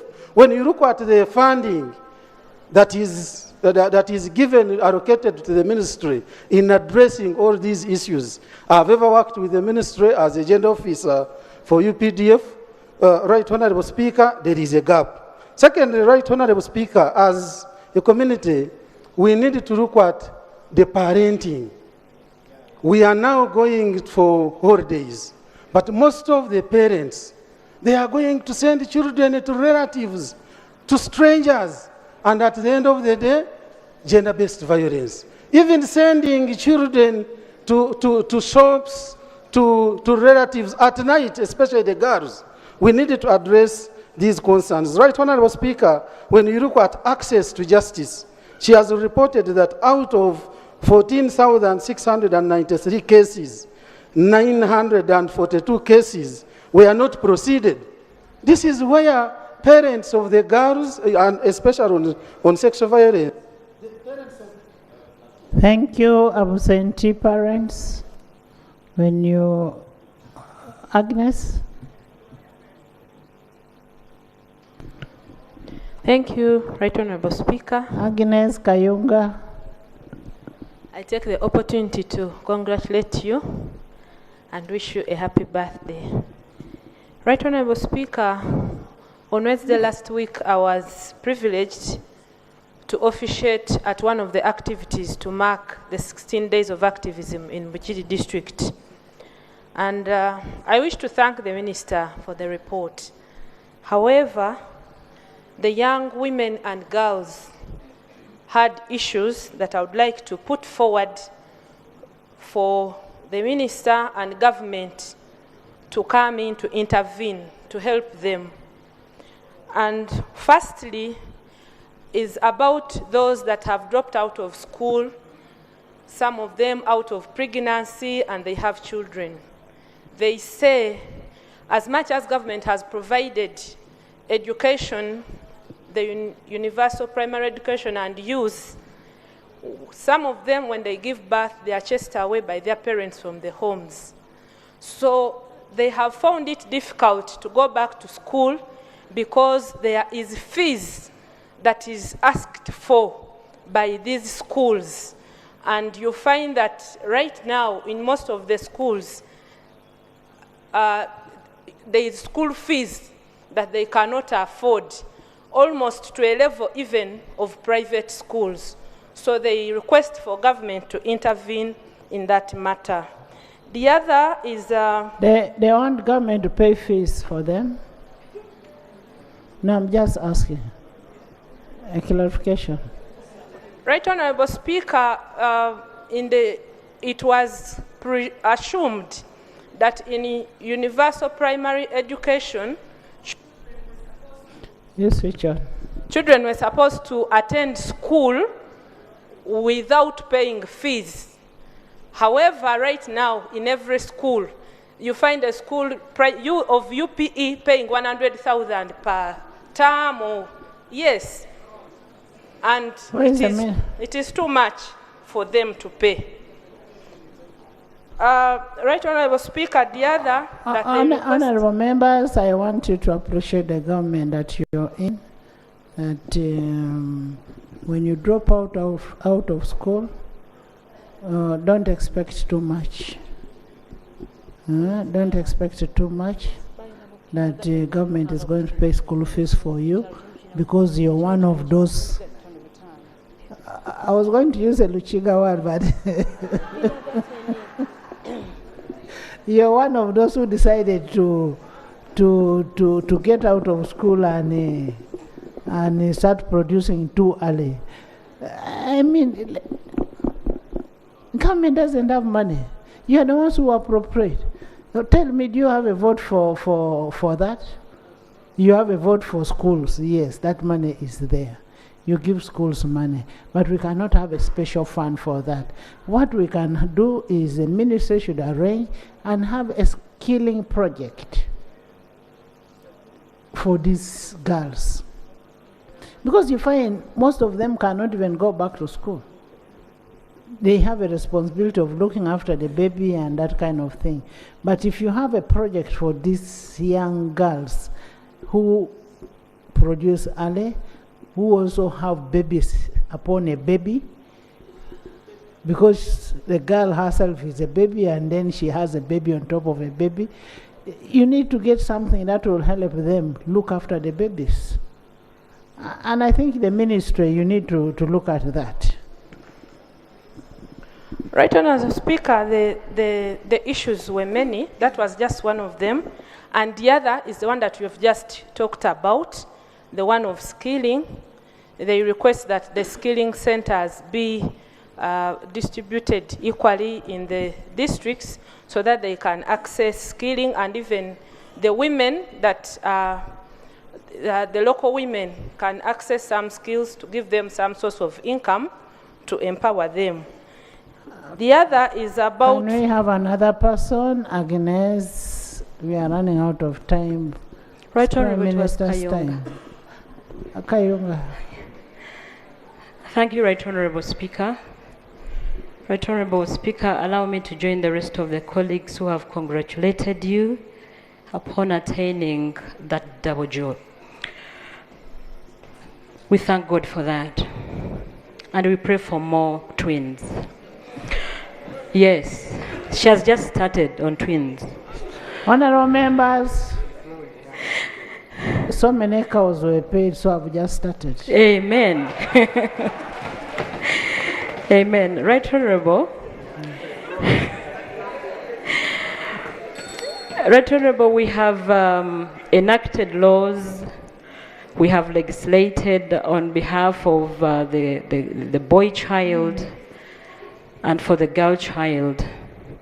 But recently I was challenged when I was invited to a meeting which was addressing issues of persons that are born intersex.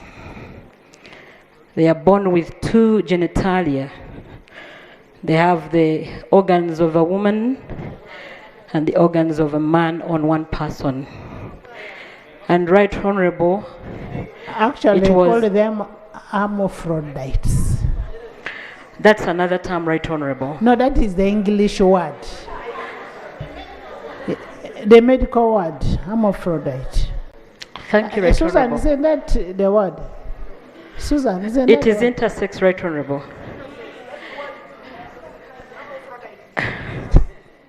Right Honourable, we interfaced with these people. They shared with us the challenges they go through, and they are immense. And Right Honourable, one of them was even identification itself. To be identified as either a male or a female is another challenge for them. And many of them told us they cannot even be issued with identity cards because NERA cannot identify what gender they belong to. I hope the homosexuals are not using them. No. I hope. No, Right Honourable. Let me hear from information.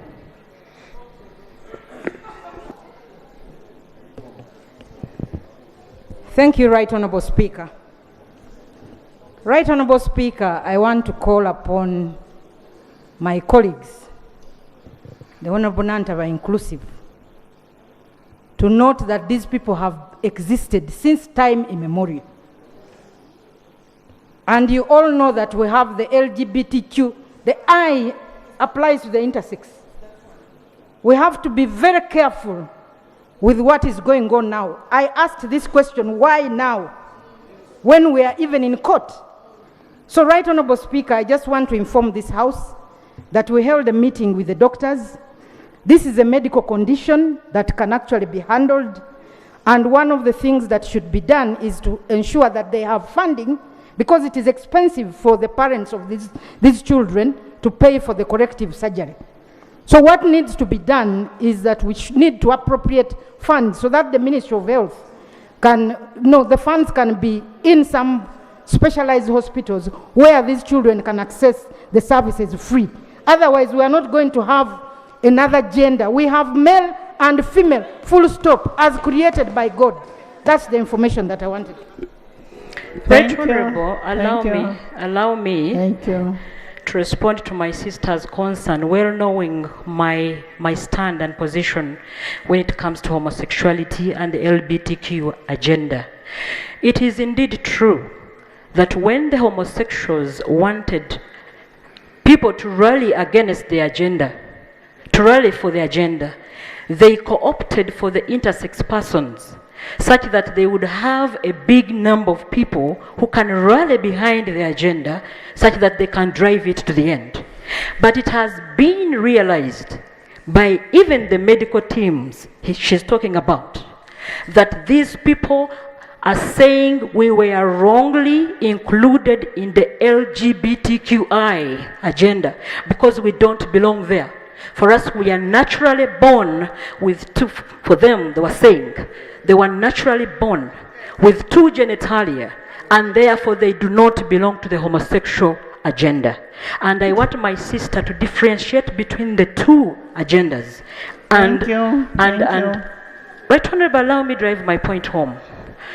Because we are neglecting and ignoring a group of people that have no home even in our laws, even in our constitution. They have not found a place to hang in. And Right Honorable, I'm requesting that you even interact with these people. I was behind Sarah's version. That's what I knew. That's the view I upheld before I met them. But I have met these people. In Serena, we were there with so many members of parliament, and we shed tears because young children were there testifying they are born with two, they can't be even in school, they are bullied, even when they are arrested. Right, Honorable? Allow me, please. Because this is a different one. Right, Honorable, the girl child and the boy child has been catered for in our laws. But these are people who are neglected completely. Yes, they have been there from time immemorial, but time has come for us to think about them because they are young children, they cry. Can I ask you? Yes, Right Honorable. Do they arise out of a gender-based violence? Right Honorable. Eh? Right Honorable, you will allow her, but let her allow me to finish. Right Honorable, this was a different platform where we were specifically, There's an order from Honorable Cecilia. Right Honorable Speaker, we are dealing right now, we are discussing the issue of gender-based violence. I want us to get it clear, including the Minister of Gender. We are dealing with the issue of gender-based violence. But the matter which is being brought by the member holding the floor I've been listening, does not seem to relate to gender-based violence. Because I haven't driven my point home. However, the gender we are dealing with. Doctor, can you help me with the Honorable Nada? I know where she's heading to. I've attended several of those meetings. We do appreciate the challenges those people have, but it has no relationship whatsoever to gender-based violence. So can that matter, Right Honorable Speaker, maybe you can bring it to us. Right Honorable Speaker, what they call the human rights activists who have gone beyond the board. They are talking about this issue. They want to bring it to us so that we begin to rethink about the law we have passed. But when we passed that law, we were very clear what we wanted. We were very clear on that matter. So please, as members of parliament, let us defend the image of the institution of parliament. We passed that law ourselves. The whole world is condemning us. But Right Honorable Speaker, maybe the Minister of Foreign Affairs didn't tell you. Uganda is not alone. The signing which should have taken place on the 15th. Which law did we pass? What was the law? The homosexuality, the anti-homosexuality law. Did you have I? Right. Have I in no, the law? We don't have. We so have Q. If we don't have I in the law. We have Q, but we don't have I. We don't have I.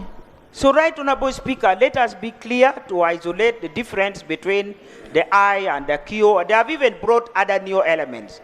But we don't want to discuss them now. Maybe the Speaker will give us time. Is it therefore in order, Right Honorable Speaker, for the Honorable Member to continue misleading the House to talk about homosexuality issue or intersex issue when we should be dealing with gender-based violence? Is he in order? Honorable members, this document was more of informative. And the best thing that I've got was on the impact assessment since we started this program.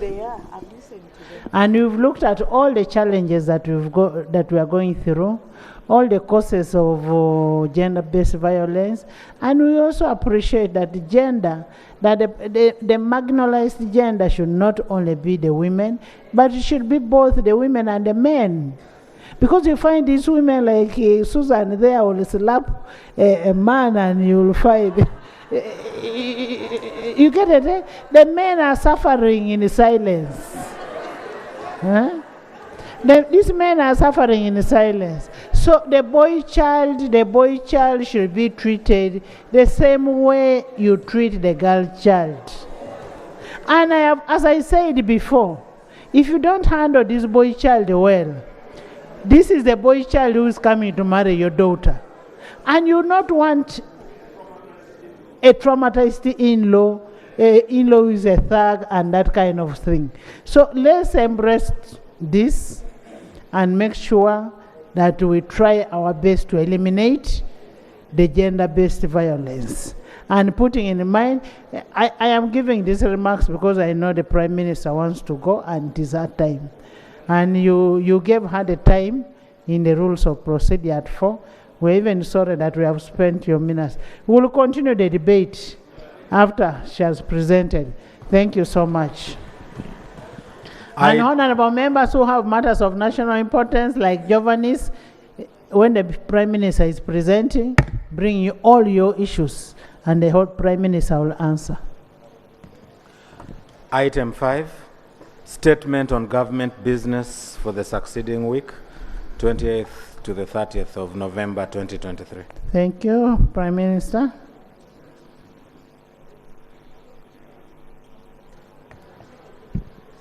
Right Honorable Speaker and colleagues, allow me to also join colleagues in wishing you a happy birthday.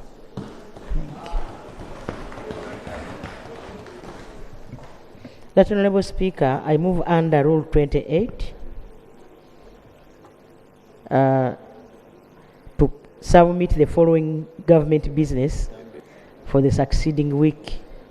That is 28th to 30th November this year. One is the statement by the Minister for Presidency on the commemoration of the World AIDS Day. Number 2 is the Minister of Health to present a statement on the injectable HIV drugs in Uganda. Right Honorable Speaker, I beg to submit. Thank you so much, Right Honorable Prime Minister. And as you make a presentation for number 2, injectable HIV drug, there's a lot of excitement outside there. People want to do away with the ARVs. They even want to do away with the condoms. So people want to know. Me, I'm talking what is outside there. So we expect that report. We expect that report to be exhaustive, and it should not be like we are going.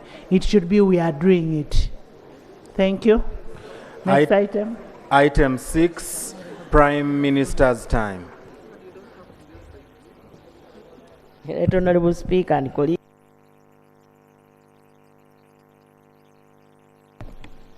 Honorable Max Ochai, West Budama, He gave a long preamble, which I want to read, that in 2022-23 financial year, the Ministry of Finance, Planning and Economic Development issued to Uganda National Roads Authority, UNRA, a warrant of expenditure under wage recurrent expenditure item number 225203 in feasibility studies and detailed engineering design of 16 billion 46 million 480 96 shillings. These funds were to finance inter area an in-house feasibility study and a detailed engineering design for the upgrade of Tororo Nagongera Busorwe Road, which is approximately 44 kilometers. Prioritized in the National Development Plan 3 and the 2021-2026 NRM Manifesto. Honorable Speaker, according to Honorable, by 30th June 2023, UNRA had spent 15 billion 155 million 89,380 shillings only. This resulted in the miscarriage of the in-house feasibility study and detailed engineering design for the upgrade of Tororo Nagongera Busorwe Road.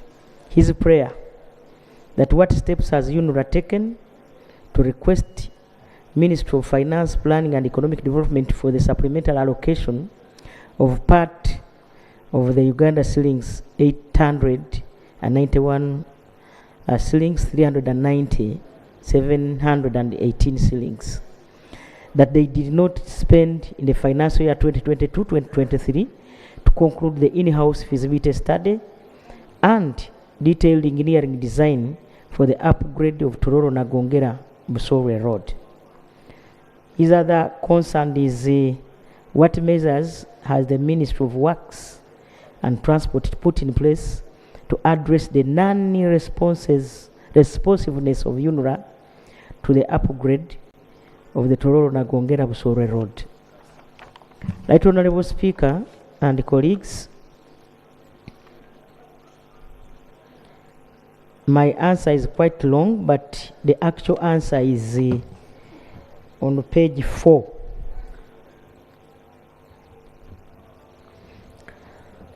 That I would like to assure the House that the Tororo Nagongera Busorwe is a part of our programmed studies to be undertaken this financial year, that's 2023-2024, and that the government is committed to utilizing the available resources to invest in the development. Honorable members, when your Prime Minister is speaking, you don't make noise in the corridor.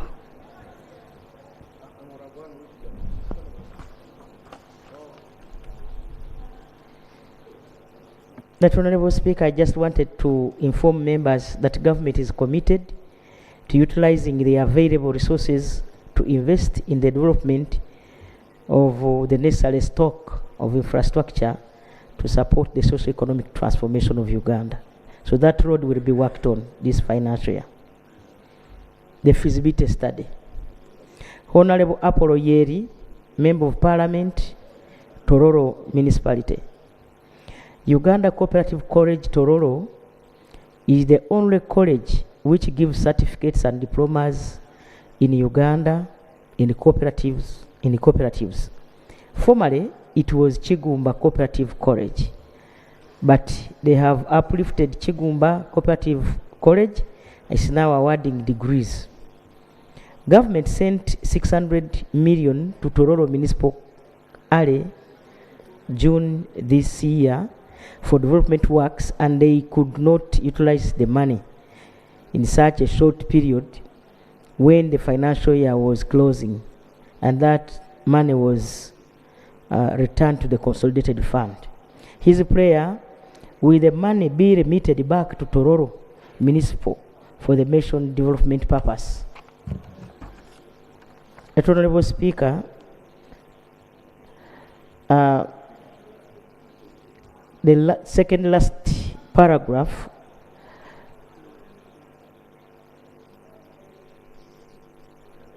the first paragraph, it is that all these funds have been reverted through a supplementary budget and has been released as part of the second quarter releases this financial year. So the money is already with the municipal council. Number 3, Right Honorable, I want to save time. I'm looking at where there is the answer and give to members so that we can save on time. Honorable Atiam Emmanuel Otara, Member of Parliament, West Budama South, that he has received complaints from young mothers in his constituents who visit health centers for antenatal care services, that they are required to make the visits along with their spouses. All provide LC letters explaining the absence of their husbands if they are unable to go with the spouses. That this requirement has proved to be a deterrent to young mothers without proper husbands. All those who have been denied by those who impregnated them from accessing antenatal care services, and is therefore aggravating maternal mortality in the country. His prayer is that can the ministry, should the Minister of Health visit the health facilities in West Budama South, including Riowa Health Center 3, Poyamel Health Center 3, Panyangasi Health Center 3, and Fungwe Health Center 2, among others, to assess the status of antenatal care services in these facilities. That the Ministry of Health explains to the country what informed the adoption of such a policy, and that the Ministry of Health rescinds that policy with immediate effect and further guide health workers on the provision of antenatal care services to curb this anomaly. Number 4, that the Ministry of Health works out a strategy for universal access of antenatal care services in the country. Honorable Speaker and colleagues, my response is that antenatal care is a critical component of safe motherhood. Government, through the Ministry of Health, recommends that all pregnant mothers receive 8 or more antenatal care services contacts before delivery. And each contact is given different health care packages to ensure the good health of the mother and the baby. Honorable Speaker and colleagues, all health facilities, Health Center 2, 3, 4, and government hospitals in Uganda must offer routine antenatal care services to pregnant mothers. It is emphasized but not mandatory in the National Antenatal Care Services guidelines that spouses should accompany their pregnant women to receive antenatal care, but also receive health packages for the husband, such as screening for HIV and sexually transmitted infections. It is therefore against this background that the National Antenatal Care Service guidelines emphasize the spouses or husbands to accompany their women during antenatal care contacts. Honorable Speaker and colleagues, the Ministry of Health, in a circular dated 4th October 2023, addressed to the health managers in the regions and districts, emphasized the importance of strengthening the quality of antenatal health care as one of the ways to improve maternal and newborn health indicators. The government of Uganda, through the Ministry of Health, will work with district health teams to conduct technical support supervisions in West Budama, focusing on antenatal care services to ensure that all facilities are offering quality health care.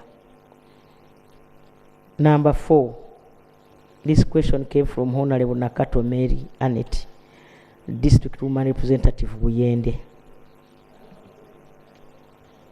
She raised a matter concerning the construction of Kampala Express Way to help in decongesting the Jinja Highway. I think this is Kampala Jinja Expressway. To decongest the Jinja Highway that is always full of traffic jam. Her prayer is, can government update the House on this matter? Honorable Speaker and colleagues, Kampala Jinja Expressway Road is part of the National Road Network and is managed by the Ministry of Works and Transport through Uganda National Roads Authority. The government of Uganda initiated the development of the proposed Kampala Jinja Expressway to improve the connection between Kampala and Jinja cities. The proposed project includes the construction of the 74-kilometer from Kampala to Jinja and 20 kilometer of the Kampala Southern Bypass. The Kampala Jinja section will include 8 lanes for the first 3 kilometers and 6 lanes for the next 17 kilometers and 4 lanes for the remaining 54 kilometers. The Kampala South Bypass will have 4 lanes for 20 kilometers connecting the Northern Bypass at Nambole National Stadium to the Kampala Entebbe Express Spa at Munyonyo. Honorable Speaker and colleagues, the Kampala Jinja Expressway project is to be undertaken as a public-private partnership, PPP, in accordance with PPP Act of 2015. The private partner will finance, design, construct, and operate and maintain the road for 30 years. The procurement process for the right private sector partner is ongoing and is expected to be completed by the end of this financial year. Once the procurement is done, the works will commence after the developer has secured the private capital required for the construction works. The construction period is planned to take 5 years. Honorable Speaker and colleagues, in preparation for the construction works, the government of Uganda is currently acquiring the land for the project. So far, the land required for 44 kilometers has been acquired. This includes 14 kilometers along the Southern Bypass and 30 kilometers along the Kampala Jinja main line. The progress of the compensation has been slowed down by some challenges, for example, lack of ownership documents and contestation of ownership.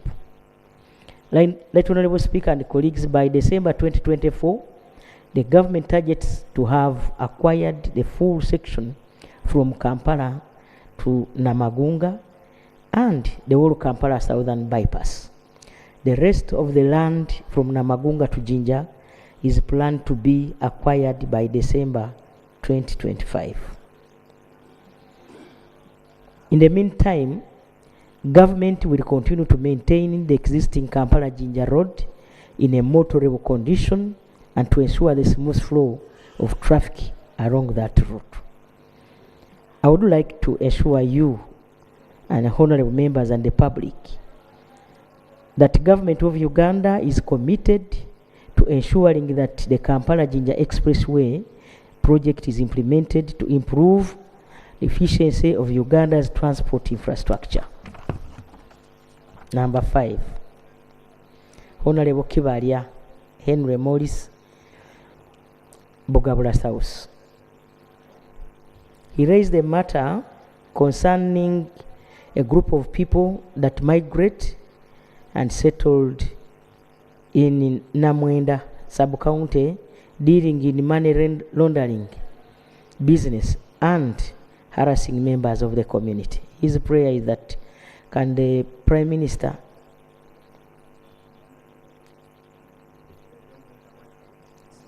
inform him whether government is aware of these money lenders in Kamuli. That Honorable Speaker and the colleagues, Kamuli district is one of the districts in Busoga sub-region. It has 14 sub-counties, 6 counties. That is Namwendwa, Namayingo, Kasozi, Ulawoli, Kisambira, and Mburamuti. The 4 constituents are Bugabula North, Bugabula South, Buzaya, and the Kamuli municipality. The total population is approximately 446,000 people. The main economic activity is farming, and the main crops grown are sugarcane, rice, and the people need money to boost their farming activities. Thus, they need to get loans from money lenders. Honorable Speaker and colleagues, there are 32 registered money lenders in the Kamuli district. They demand for the borrower's national ID as part of security for the loan. Other lenders demand for household items like chairs, fridges, etc. In the case of defaulting in making payments, they grab the properties, and in some instances, illegally detain them. I've attached a list of money lenders in the Kamuli district. The Honorable Speaker, the District Security Committee embarked on mass sensitization to locals to desist from using national IDs as collateral to reinforce the guidance recently given by the Ministry of Internal Affairs. The money lenders or the money lending entities who indulge in the holding of borrowers and national identity cards will also be henceforth dealt with as the law demands. Honorable Speaker, number 6, Etuka Isaac, Upper Madi. He raised a matter concerning the delayed construction of Ofaka, Anyiribu, Ewang, and Rigbo Secondary School in Madio Okoro district under the Uganda Secondary Education Expansion. His prayer, can the Right Honorable Prime Minister update the House on the matter?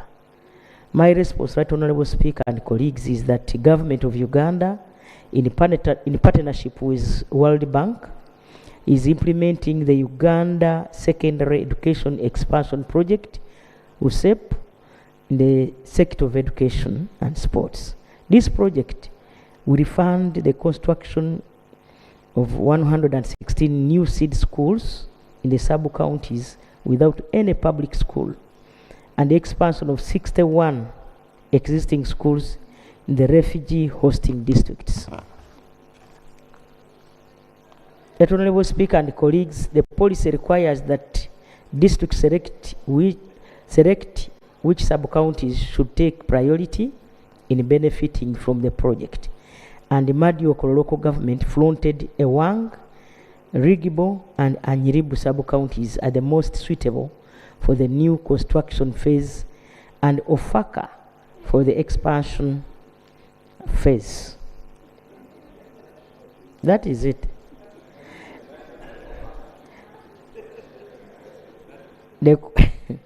For the construction, Honorable Speaker and colleagues, for the construction to take place, the site needs to have fulfilled all the criteria required as stipulated by the Ministry of Finance in the budget call circular of February 2022, and these are a land title in the names of the school, a land size measuring 5 acres,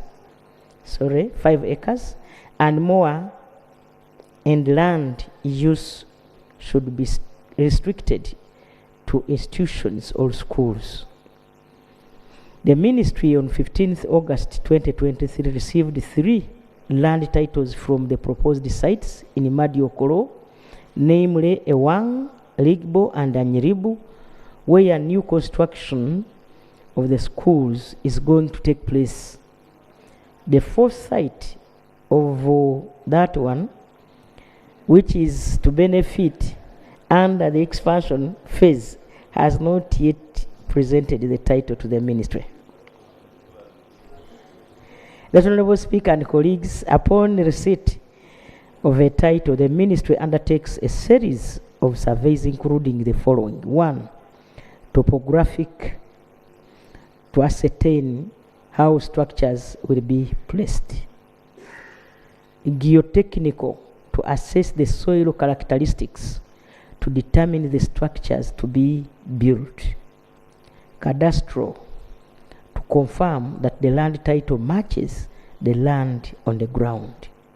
And hydrogeological, to assess availability of underground water for borehole drilling.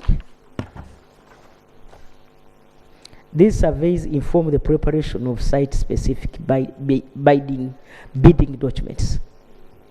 The advert for inviting of bids for the construction under Uganda Secondary Education Expansion Project is expected to run by 15th December this year.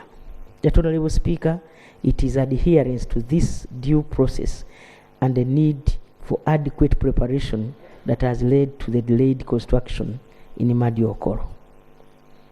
Number 7, Honorable Faith Nakut Napak. She raised the matter concerning the attesting and jailing of people by the Ministry of Works and Transport in Napaka district who were found in possession of items allegedly belonging to Uganda Railway Corporation and the extortion of the victims by Uganda police. Her prayer,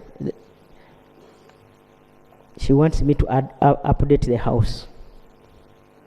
My response, Right Honorable Speaker, is that on 17th August 2023, there was a joint operation conducted by both Railway Police and UPDF. During the operation, 9 suspects were apprehended, namely Ibra Kalista, Bara Charles, Akoro Dennis, Sonko Desan, Wandawa Odeke, Abdu, Odong Francis, Ojaret John, Dawan Daniel, and Walusimbi Ismail. These suspects were found in possession of 6 cut pieces of rails, case file of being in possession of stolen rail materials has been opened up via URC Soroti SD 19/17/08/23 and subsequently CRB 13/2023, which was later submitted to the resident state attorney for his legal opinion. Exhibited railway materials were found in their possession.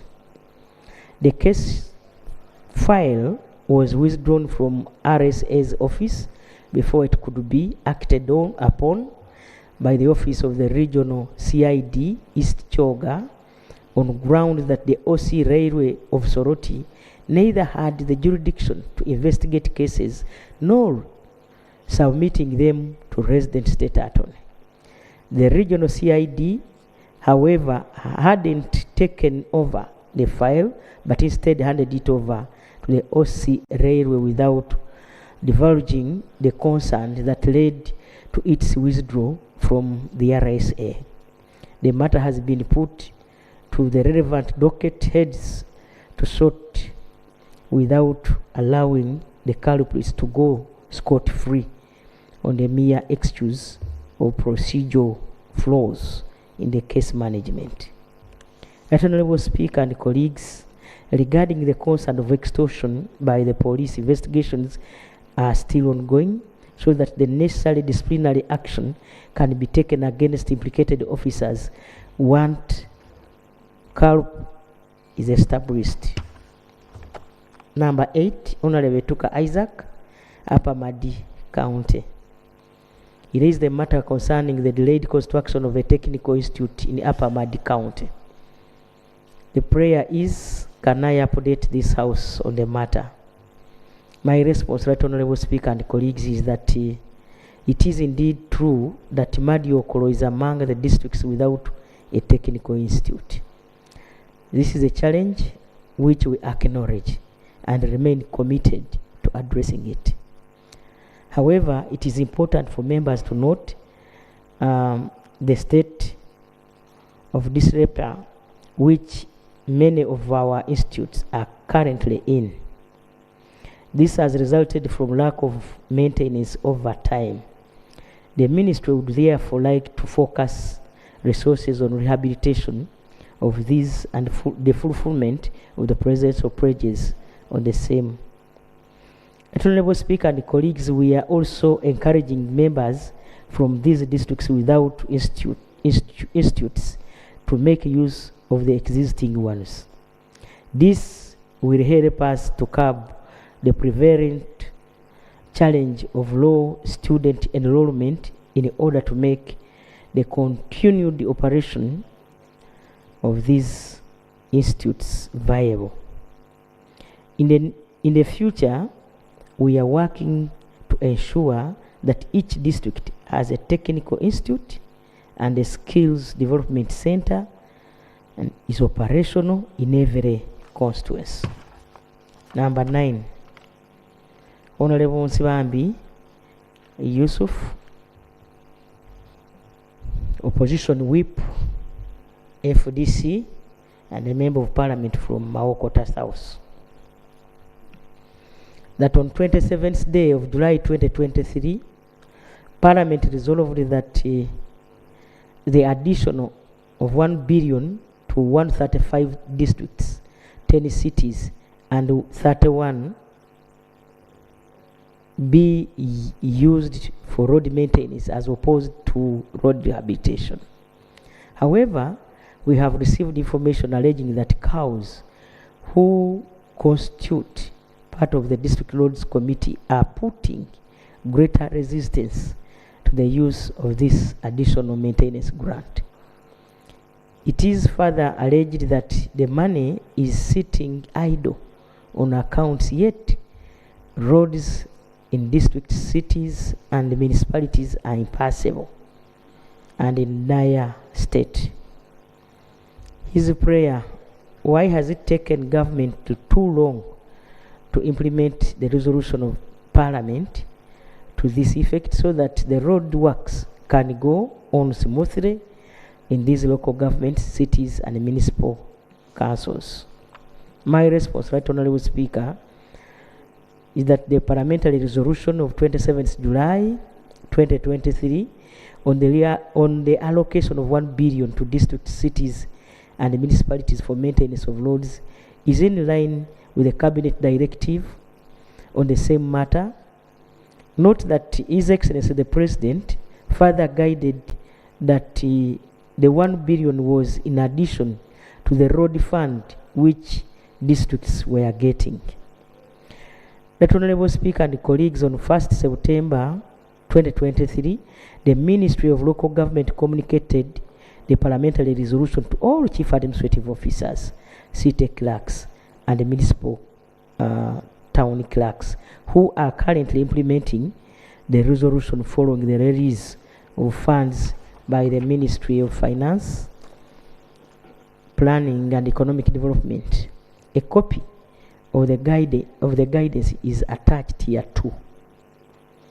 The Ministry of Local Government and the Ministry of Works and Transport are closely following up the implementation process to ensure adherence to guidelines, procedures, timelines, and the quality of work. However, if there exists a specific issue in any local government that any member feels that that is a hindrance to quality and timely implementation, it should be brought to the attention of government so that we resolve it urgently. That Honorable Speaker and colleagues, I beg to submit. Thank you so much, Honorable Prime Minister, you've had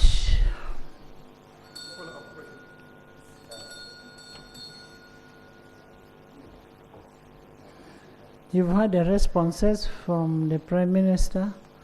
We'll allow about 5 people. Solomon, as a supplementary. Thank you very much, Right Honorable Speaker. Right Honorable Speaker, I come from Bukwa District, a border district. It borders Kenya to the east and borders Queen District in the west. Right Honorable Speaker, our people are getting a lot of challenges in surveying and titling their lands. For example, in the sub-counties of Riwa sub-county, whenever people try to survey and title their lands, the coordinates read that that land is in Kenya. Yes, it reads that the land is in Kenya. And this goes to almost 1 kilometer deep in our Ugandan land. And the beacons are clearly marked. Right Honorable Speaker, in the sub-counties of Chesawer, the sub-counties of Tulel and the sub-counties of Longon, some parts when you want to try to survey and title the land, it reads that the coordinates are in Queen District. Now our people in the lands office in Bukwa are getting difficulties, Right Honorable Speaker, in surveying and titling lands. And it is a general problem in Sabei sub-region, Right Honorable Speaker. Recently in Kapchorwa, there is a health unit called Sanzara, which is in Tingai County. They wanted to survey the health unit, but the coordinates read that you are in the Palambuli district. That means, Right Honorable Speaker, that our borders in Sabei sub-region are not clearly marked. I don't know what we can do, Right Honorable Speaker, because recently when I went to education office to follow up the construction of a certain secondary school called Riwa Secondary School and Cortec, they told us that they want the ownership of the land. And that means you have to get a title. I wonder, Right Honorable Speaker, how are our people going to get titles now if the coordinates are not reading well? My prayer, Right Honorable Speaker, is that the government should go to Sabei sub-region and start with the Tor County and open the boundaries such that our people can title, can survey and title their lands. Thank you very much, Right Honorable Speaker.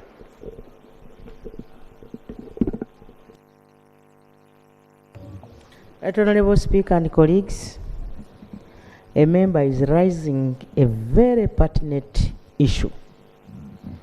The President, in March this year, directed me, Minister of Lands, to go and demarcate the boundaries and make them clear between the district of Kweni, Bulambuli and Buku. It has been an issue for quite some long time. I request you, Right Honorable Speaker, that you allow the member to bring this question in a written form so that I can give a concrete answer, because it's quite technical. Thank you so much.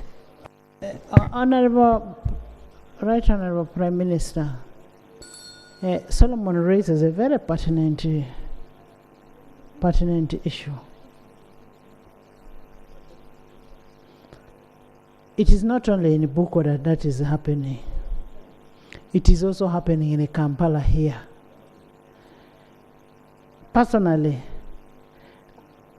I have my place, my own home, where I know where the stones are. But after some few days, when I went back, we found that the road had been shifted in the middle of my home. I have a report to that effect. And that was done by KCCA. You need to check that. Now, if they can do that to me, how many people have they done to? In the title, you have a title which has the right coordinates. On the ground, they have moved. On the ground, they are there. But on the title, they change on their computer to move from where the title is to where they want it to be. And I want you to find out that with the fiscal planner, because it is documented and I reported it to police. Giovannis.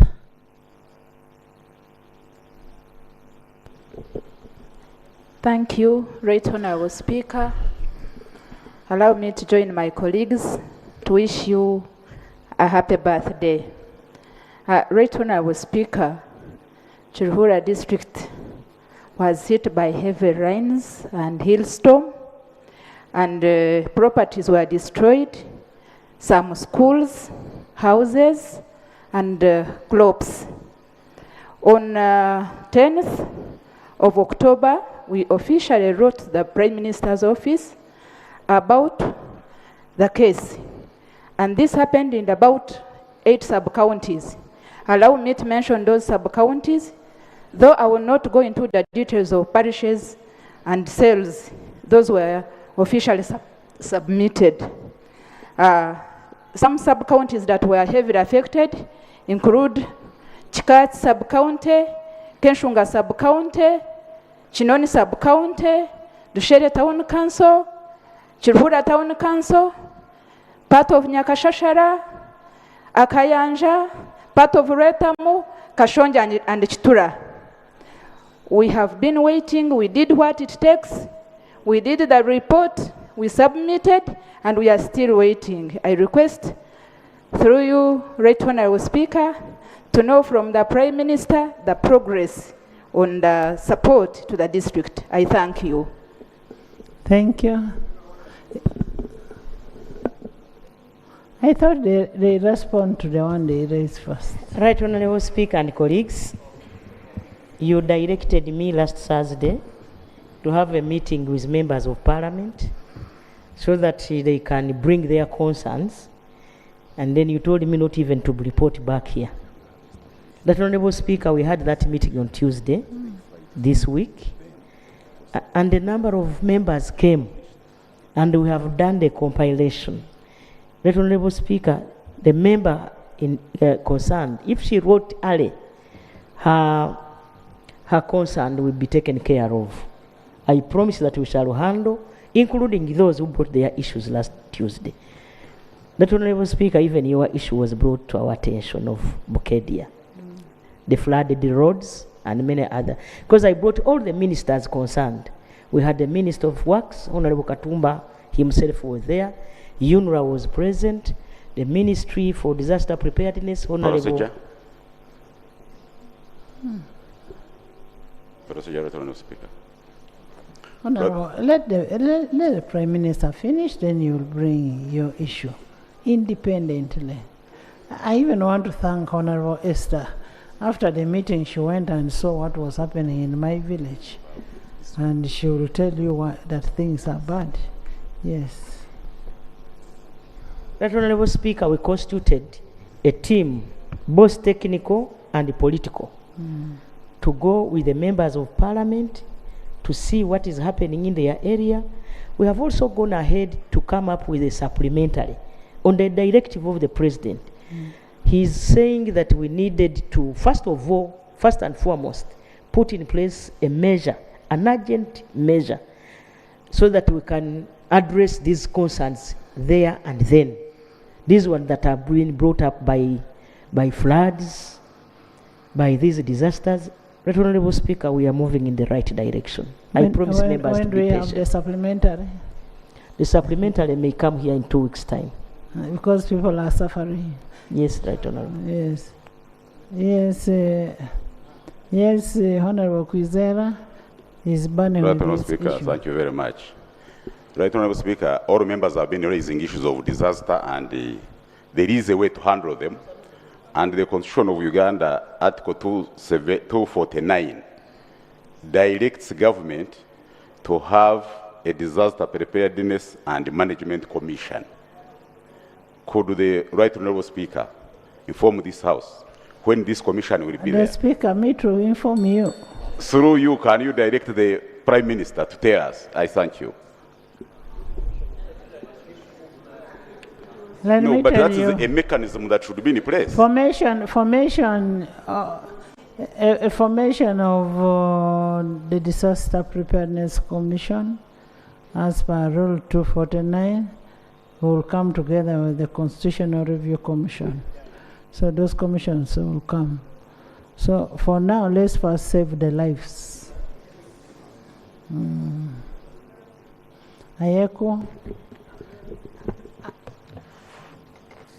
Thank you, Right Honorable Speaker. Granddaughter? Yes, Ayeko, then Thank you, Right Honorable Speaker. granddaughter. Right Honorable Speaker. No, I she's also a want granddaughter of His Excellency President Amin. Right Yes. Honorable Speaker, I also want to, on behalf of the people of Soroti County, to wish you a very, very happy birthday. Right Honorable Speaker, the rains have come. They have been good. The orange trees have dropped the old leaves. They have flowered. They are bearing a lot of good fruit. But Right Honorable Speaker, there is a big problem. These fruits never mature on the tree because already there is a serious pest that has affected the oranges in Teso. And I am not speaking only for Soroti, I'm speaking for the entire Teso region. Straight from Katakwi, down to Kumi, to Ngora, back to Bukedia, and internally within the city area of Soroti. Right Honorable Speaker, there is good news also that a miracle has happened. There was a communication from the fruit factory that now they can consume over 72 tons of orange. But the question is, are they going to consume the rotten oranges? My prayer is that the Ministry of Agriculture, Right Honorable Speaker, we had the locusts. We fumigated these locusts. They went. These trees must be fumigated. Let us provide, because even when the farmers maintain the tree, the rot continues and it spreads like from one tree to another. Right Honorable Speaker, we are talking about the economic basket of Teso. We are talking about a household income. I pray that as these new rains are continuing and these trees are bearing new fruit, can we protect this? And we shall see a change in household income. I beg to submit. Can I ask, can I be a devil's advocate? There was a report that was presented here. No, it was somebody who raised. It was Honorable Walu who raised an issue that Soroti Fruit Factory had been given out. Do we still have Soroti Fruit Factory? No, I just want information from the Prime Minister. No, you don't have information. It is the Prime Minister who has information. Right Honorable Speaker, Soroti Fruit Factory is not given out. But Honorable Speaker, you are aware that the President has been struggling to make sure that the oranges, because he's the one who advocated for the people of Soroti and Teso sub-region to engage in fruit farming.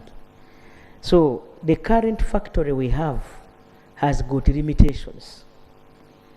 But these limitations can easily be can be done away with. So there is one of the investors, she's called Mrs. Zanawe. Zanawe is the she's the former first lady of Ethiopia. According to the president, she has capacity to help us revamp this factory, because UDC has mismanaged this factory in partnership with government of Uganda. That Honorable Speaker, we are in the process of making sure that UDC, together with this lady, the former First Lady of Ethiopia, Mrs. Danawe, can come up with regulations, can come up with a way of how to have that partnership. And the issues are now with the Attorney General. The Auditor General is already taking the audits, the necessary audits. We are still on the way. Thank you so much. Now, the factor, I mean the fruits and the spraying the fruits, I request that the member helps me to write so that I can get technical answers to his question. There is a clarification from Honorable Kivalia. Thank you, Right Honorable Speaker. Right Honorable Speaker, your question was very clear to the Prime Minister. And as this Prime Minister was closing, it was as if she was going where the question was. I'm seeking clarification from the Prime Minister, whether she understood the question from the Speaker, and if she got it, has the Soroti Fruit Factory been given away or no? The question has been answered. Unless if you did not understand, but it has been answered. Honorable Buhesh, you have something on the same? Clarification, Right Honourable Speaker. Right Honourable Speaker, the Prime Minister has narrated very well, and I was following, that UDC and the Uganda government mismanaged the factory. But again told us that they now is going to partner with UDC. The non-mismanaging agency is now given another chance to mismanage its father. Can she clarify what it means? Is it the second UDC or the actual UDC? Another clarification. Thank you, Right Honorable Speaker, and happy birthday. Right Honorable Speaker, the Committee on Trade and Industry brought a report to this House with recommendations in regard to the mismanagement of that factory. The Prime Minister is here as the leader of government business. Would she explain to us what has been done on the recommendations and the resolutions of this House? What have you done with this UDC staff? Because so many of them were named, including the managing director of Soroti Fruit Factory. What have you done as a leader of government business? Should we continue trusting these people? And before I say it, Right Honorable Speaker, there has been a plane moving around the areas of Teso, around the swampy areas, while demarcating and dropping mark stones. The what? A small plane moving around the areas of Teso, yellow in color, while dropping mark stones, aerial survey. And our people would like to know, because they don't understand, they get these mark stones, they drop them very deep. We want to know what government is doing, because even as the leaders, we are not aware about it, and we cannot explain anything to defend government down there. Can I know from the Prime Minister, so that when I meet the people of Amuria, I can tell them what government is doing in this place? Is that the geophysical surveys being done by the Minister of Energy? Yeah, that is the one. Right Honorable Speaker, I'm not aware about it, because I thought am informing you. It would be right for us as leaders to know about it, so that we talk about it down there. Otherwise, it is going to be a big challenge to answer these issues during times of campaign. Right Honorable Speaker. That is done by the Energy. They are doing a geophysical survey of the area. And I think what we need to do on the issue of the report of trade, we need to get the actions taken action taken report. You may not ambush the Prime Minister now. She may not know. She gets so many reports. She may not know what is happening, but she will come with the action taken reports on Soroti Fruit Factory. Thank you, Right Honourable.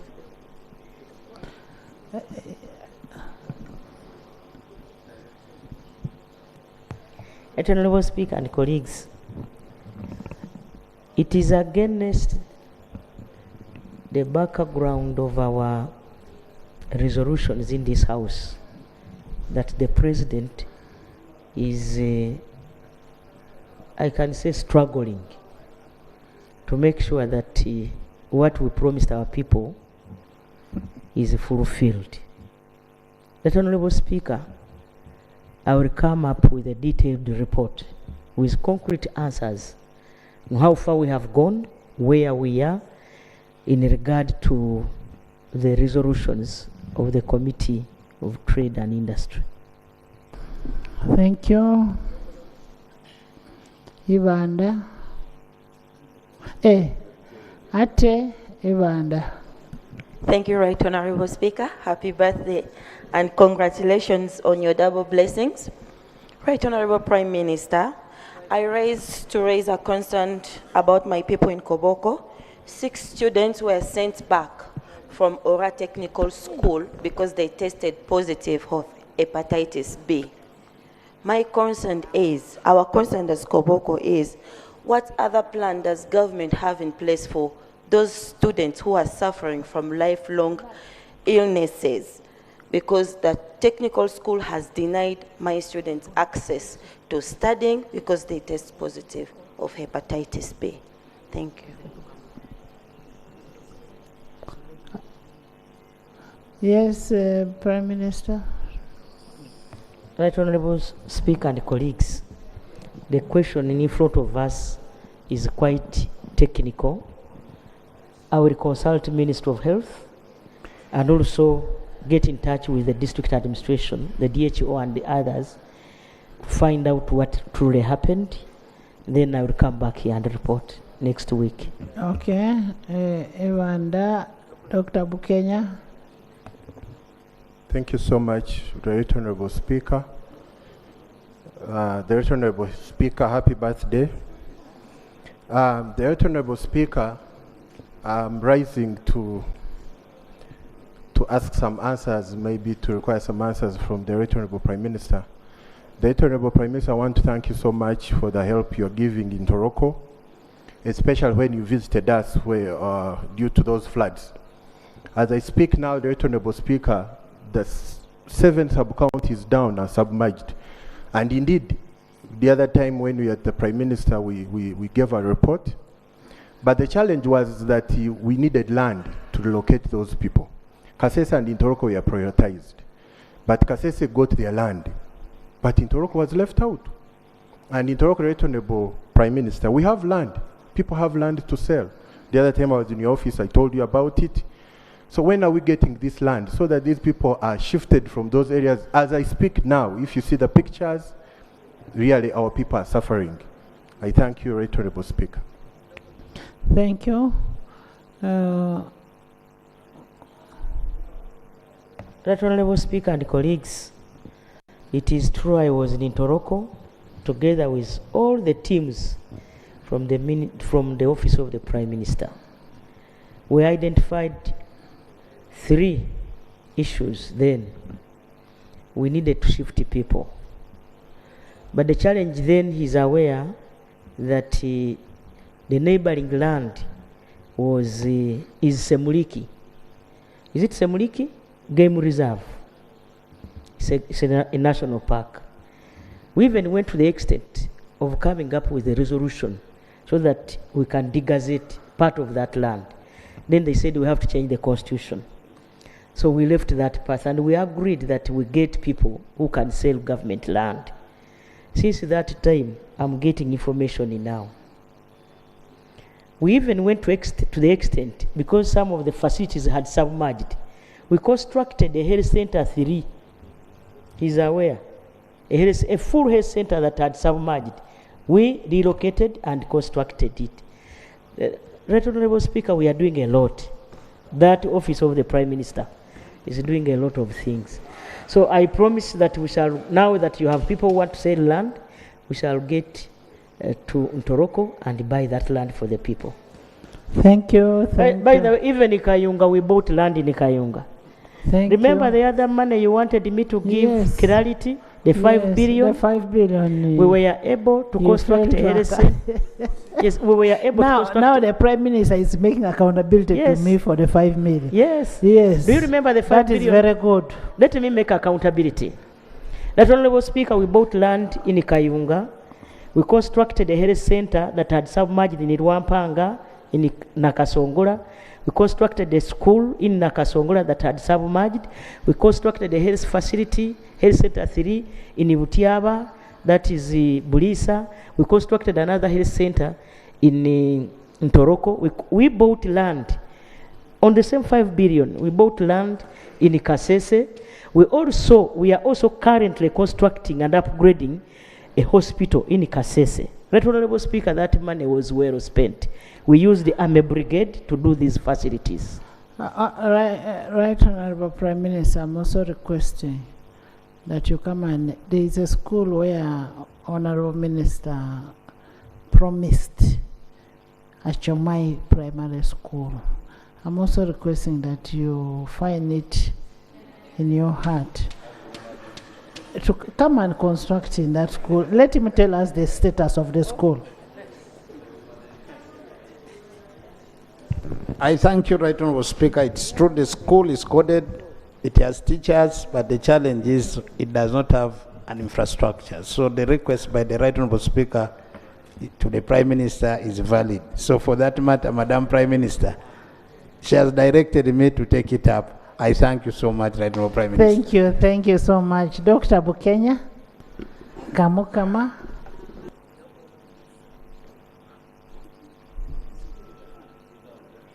Honorable members, let's first give Dr. Bukenya, Kamukama. Thank I know you. people who don't talk.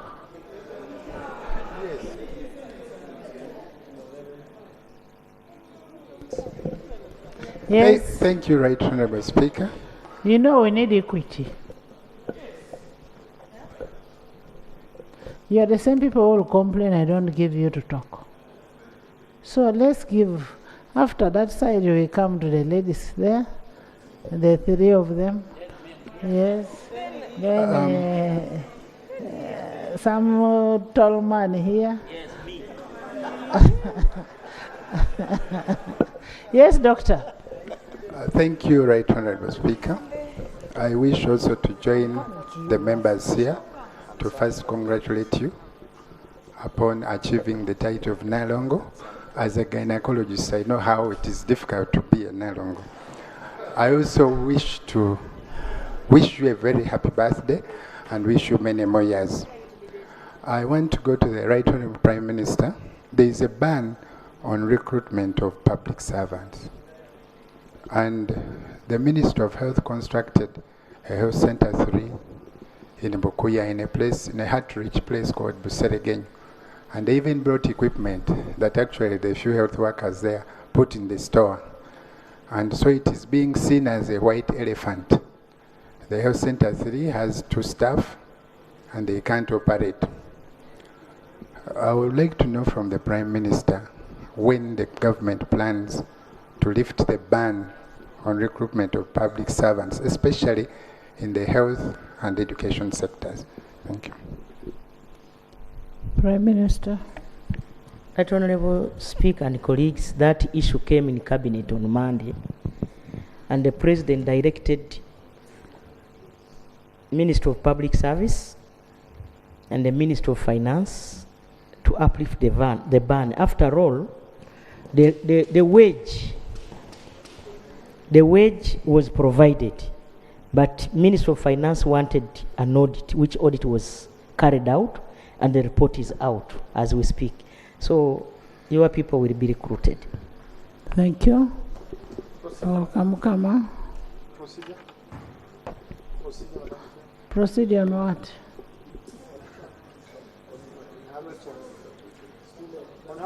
I thank you, Right Honorable Speaker, and the compound of congratulations, more especially on the double blessings you got.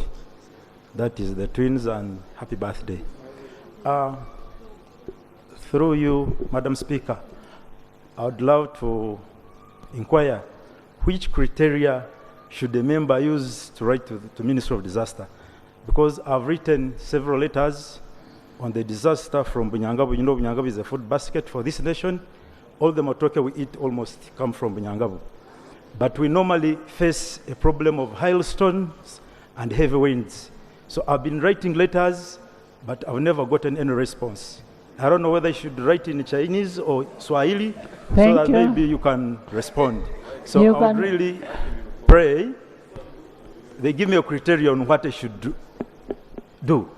to solve such disasters in my constituency. You can actually write it in Lutoro, but I'm sure that the letters reach, and the food basket of this country should be single, really.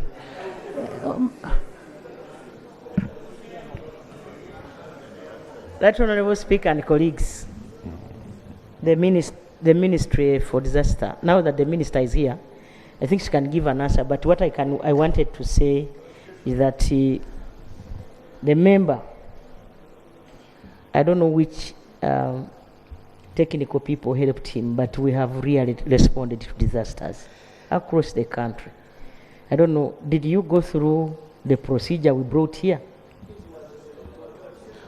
Did you get a disaster report from the district? Yes. And the cow wrote. So let me ask the minister since she's here. Honorable, yes? Why don't we respond to the members' issue? It's related to the same, Madam. Thank you, Madam Speaker. The Right Honorable Prime Minister is referring us to the supplementary budget bill from the ministry. But then we understand that disasters are supposed to be funded under the contingency fund, which we believe this is the second quarter. I don't understand whether that money has already been used or not. Why do we have to wait for the supplementary to come and deal with the disasters that have happened everywhere in Uganda, Madam Speaker? Now you're acting in anticipation. No. When the bill comes, that's when you'll ask, how did you use on what was on contingency? Now you're reacting in anticipation. First get the bill, understand how much has been spent, how much is wanted, you check what is on the contingency fund, then you can ask that question. You know, that's the difference between an accountant and a historian. Yes, my son did history, and Thank you, Right Honorable Speaker. I want to thank my senior, the Right Honorable Prime Minister, for ably answering some of these questions about the disaster preparedness and management in the country. Colleagues, you need to bear with us. We have been really trying our best to see how we respond to some of the disasters. As you compiled all the disaster reports that we have, just in the last 2 weeks alone, we have another bigger bunch of 27 reports from the El Nino. 27, including Bukedia, Nakasongola, Buvuma. It is a list of things. Nakapiripirit. Right, Honorable, I don't want to speak about my district because people will think I'm conflicted, but we are trying. Honorable members, the floods that I get from Bukedia come from Nakapiripirit. So, and Sebe. So all the water comes from Chemaswet's place, from Esther's place, and end up in Bukedia and Katakwi. Right, Honorable, I agree with you that all the water that comes from the mountains of Mount Elgon, Napak Mountain, and then Moroto Mountain, all of them are sloping towards Teso. And that's why we have so many floods in Katakwi and Bukedia. But colleagues, I just want to be patient with us. The Prime Minister has just announced here that we are on preparations to get some money from the supplementary to be able to answer. I'm going to bring a report here, and you see how many schools, without even going, because this has been removed from contingency fund from Ministry of Education, how many schools our ministry has tried to support at your constituency level because of you. But we thank you very much. So we are trying our best to see how we are able to support you members in this amidst even this morning I was in the stores. Just this morning, Right Honorable sent me to the store. So I went to go and confirm what we have in terms of iron sheets, in terms of relief, and what quantity can we be able, should be able to take to the people. Right Honorable Speaker, we are going to support all the members, all the districts, and all the constituencies that have been affected by the floods. That's my word. Thank you.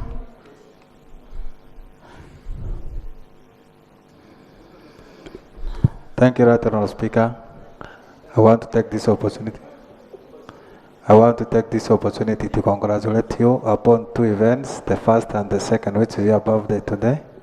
Right Honorable Speaker, I want to know from the Prime Minister whether implementation of presidential executive order requires any regulations, because in my district, Right Honorable Speaker, as I speak now, I cannot reach to my home.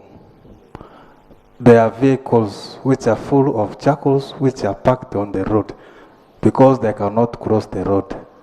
And the district cannot implement the executive order of confiscating these vehicles with the charcoal because they said they need regulation. Especially this is an advice from the resident state attorney and the OC police. So I want to know from the Prime Minister whether we need those. To Right Honorable Speaker, information allowed, Right Honorable Speaker. Prime Minister, can you answer? Tom. Prime Minister, can you answer the issue of the charcoal, the ban on charcoal? And you're saying they are stuck and they cannot be arrested? You are finished. Yes.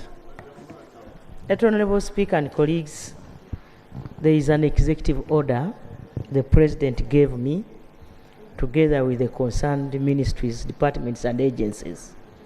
As for me, Right Honorable Speaker, I know there is a ban, and that is it. If there are these other upcoming concerns, then we can sit and agree on how to implement the executive order. Right Honorable Speaker, that's what I can tell people. Thank you, Dubai. Dubai. And then I come to, not your Chan sit. Thank you, Honorable Speaker, for giving me this chance. I want to also join my colleagues to thank you for having added the population of Uganda 2 in 1. Right Honorable Speaker, I had a problem with one of my primary school, Aboikwar Primary School. It's up to P7, but does not have a single staff house. All the teachers are sleeping outside the school. So the parents requested me that they can make structures. I should come and request for iron seats from the Prime Minister. So I've written, the letter is there. To the Prime Minister, the school you went and visit during that flood. I want to thank you, you sent the iron seats, but you never bought land. So the iron seats are lying idle. I'm very surprised to hear you have bought land for other places and you left your friend out. Now the floods have overtaken the school again. I want to thank you. Honorable Prime Minister, we want to learn. We want a school.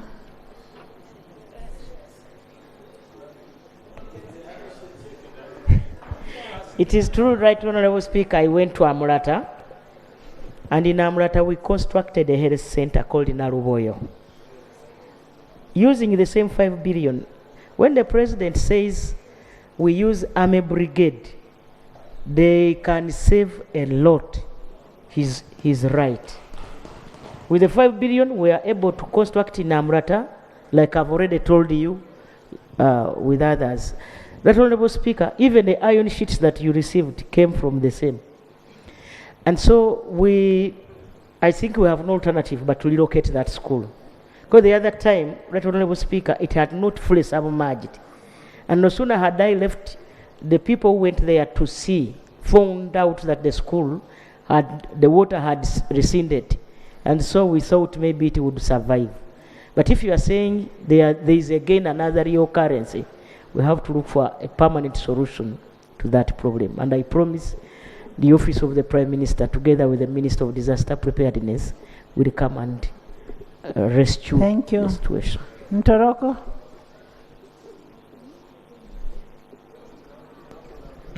Thank you, Right Honorable. Okay, speak. But Ntoroko is there first, then Nakasongola and... Thank you, Right Honorable Speaker, and congratulations on your birthday. Right Honorable Speaker, I would like to thank government on the support they've been giving in Ntoroko on floods, year in and year out. But there is a little bit of a problem. I'd request government to do, because for us floods is different from what is happening right now.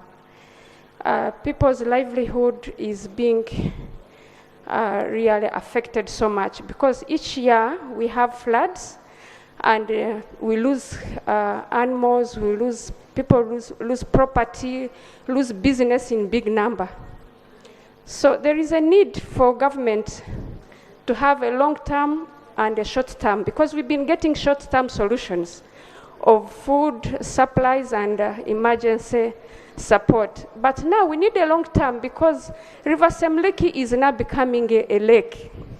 And there is a need for Ministry of Water and Environment to find out the long-lasting solution for it. Because sometimes we get floods when there is no rain. Water comes and floods. So my prayer is that can government find a lasting solution, because these issues affect us every year and it doesn't leave us the same, and it's encroaching on people's livelihood. Thank you, Right Honorable Speaker. That's my prayers. Nakasongola. Thank you. Right Honorable Speaker and colleagues, the woman member of parliament from Ntoroko attended this Tuesday meeting, and those issues she's talking about were brought to our attention. We took note of all her issues, and I want to promise that we shall handle Ntoroko. We shall give permanent solutions, because the president directed me to do it, and we shall do it. Thank you, Right Honorable Speaker. I also want to join my colleagues to wish you a happy birthday. Right Honorable Speaker, in Nakasongola district, I've got Elua Local Council that was created in 2012. Up to date, it has never been allocated with any government health facility, and that is Mijera Town Council. Mijera Town Council is the busiest town council in the whole district of Nakasongola. It is along Gul Highway. We have always faced a lot of accidents along that road, and people have ended up losing their lives because there is no any facility that can handle such an emergency. Right Honorable Speaker, through you to the Right Honorable Prime Minister, may I know when is government constructing a government health facility in Mijera Town Council? Because so far there are 12 years on road without any government facility. Enough follow-up has been made to different offices, but all in vain. May I please know when government is giving us a government health facility as per government policy of health is? Thank you. I beg to submit. Thank you. Right Honorable Speaker and colleagues, Mijera Town Council was carved out of Mijera Sub-County. Nabiswera. Yes. And so we are aware that it is our policy that every sub-county will be given a health facility. I request a member to follow up with the Ministry of Health. Definitely, we shall handle that issue. Because Nakasongola has got a number of health facilities. I've been to Mijera.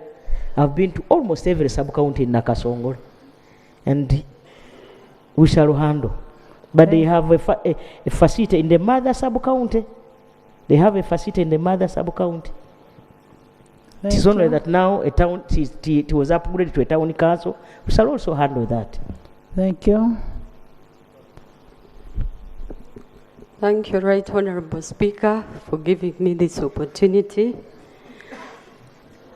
On behalf of people of Chitagwenda and on my own behalf, allow me congratulate you and wish you a happy birthday. Thank you. My concern is about regular maintenance on Kabujogera, Mahioro, Buhindaji Road. This road in Chitagwenda district, this road has black spots which have continuously caused accidents that have claimed so many lives of our people. And as leaders, we have tried to engage UNRA, but nothing has been done. And recently, a contract was awarded to carry out road maintenance on this road, but these black spots were ignored. And there is another stretch that connects Rubirizi and Chitagwenda district, and it was left out. And yet it is in a very bad state. My prayer, through you, Right Honorable Speaker, I would request the Prime Minister and the Ministry of Works and Transport to at least work on these spots such that our people we can save the lives of our people. That's my prayer, Right Honorable Speaker. I beg to submit. Thank you. Thank you. Honorable Speaker and colleagues, it is true that most roads as we speak now are not in good condition because of what you know, the heavy rains. And we agreed with the Ministry of Works that as we speak now, it is useless for us to spend taxpayers' money to work on these bad spots as of now.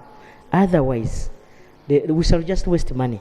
So we are waiting for the rain to subside, then embark on serious work across the country. Thank you. Sise?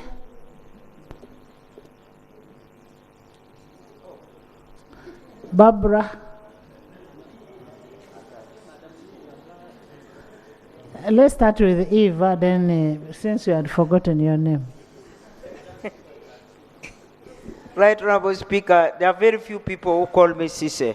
That's why I was surprised. I thought you were calling somebody else. Right Honorable Speaker, I must appreciate the way the Right Honorable Prime Minister is responding to the questions put to her by members. I think she makes it really thorough and holistic. I'm not saying it because she's a woman, but I think the manner in which she's handling our questions is really very professional and very thorough. And I want to appreciate that. At least put it on record. Right Honorable Speaker, it's a matter of concern in my region, not only in Lango, but it's now spreading to Teso, started in Acholi, hit us in Amolatar, and is spreading. The issue of Balalo. I know the way our Prime Minister works. And I know the way our speaker works. Right Honorable Speaker, it is very clear that if we leave this matter of Balalu in the hands of the government alone, it might be difficult for us to handle. But right now, we have a crisis in Amolatar, we have a crisis in Acholi, people are talking, and even the issue of aeroplane, which Honorable Susan Amero brought, is being now spread all over. That when you see an aeroplane, you think they have come to spot our land, and the Balalos are on the way to take it up. So, Right Honorable Speaker, please help us with the Prime Minister, who is working with a lot of vigor. Please help us to calm down. The President had made a very strong statement when he was talking about fishermen who went and settled in some fishing villages. He said, let those fishermen go to where they have come from. Why don't we make the same statement that before we resolve this matter, let these Balalos first go back. We want to know where they have come from. We may think they're Balalos of Uganda, when they could actually be coming from Ethiopia, from where. So we must know. Let them first go back. Then we can work out where can we settle them, who are the right people to settle, or are they criminals who are just trying to find safe sanctuary in Uganda. So, Right Honorable Speaker, I beg you on behalf of the people of my region, let the matter of Balalo be resolved. I beg to request. Thank you. There are three arms of government. We have executive, we have legislature, and then we have judiciary. Now, as of now, there are two arms of government that are handling that thing. The executive, the president himself, and then the Chief Justice, the other arm of government. So for us now, let's not discuss that before we get a report from the two other arms of government. Let's wait and get a report from the big man. We don't want to burn our hands, me and the Prime Minister, because when the top bosses are handling it, we may not be able to discuss about it as of now. As of now. Thank you, Right Honorable Speaker. Honorable Speaker. Right Honorable Speaker, you have given me. There is a tall man behind you. Yes, you sit down first. Thank you, Right Honorable Speaker. Right Honorable Speaker, on 23rd of September last year, this issue of boundary between Sebei and Bugisu was raised in this House by me. And Right Honorable Speaker promised that she was going to handle within a period of only 1 month. Me? No, sorry. Right Honorable Prime Minister promised that she was going to handle within a period of 1 month. Madam Speaker, as we speak right now, Sabin's last months were demonstrating on the same issue. This issue is going to cause tribal conflict, which this country may not be in position even to handle, Right Honorable Speaker, because the Bagiso are continuing extending the boundary to the upper belt of Sebei. Right Honorable Speaker, if this matter is not taken serious at any time, I think Sebei will not be more. So, yes. Will not be anymore. Yes, Sebei will not be there anymore, because our land before, it was bordering from Embek. Right now, it is bordering within the mountain. And even up to now, as we speak, the two parishes in my sub-county are said to be in Blambuli. Okay. So this thing is not supposed to wait, as Honorable Speaker, as Right Honorable Prime Minister promised that we write. It was a directive from the President. Yes. That's it. Now the issue you're raising is one of the issues that was raised before, and we agreed it is a technical matter. Kindly put it down in writing. And when you put it down in writing, the Prime Minister is able to send from one department, ministry to the other ministry. You don't expect to get an answer from the Prime Minister from here on such a technical matter. So for me, what I want you to do, put it down in writing, bring all those issues, the Prime Minister will be able to send those people on ground and determine what can be done. Much obliged, Madam Speaker. Eva. Thank you so much, Right Honorable Speaker. I want to thank God for another year that He has added you, and thank God also for the banner of joy for the twins. Right Honorable Speaker, in 2004, the President gave Bukwa District a hospital status.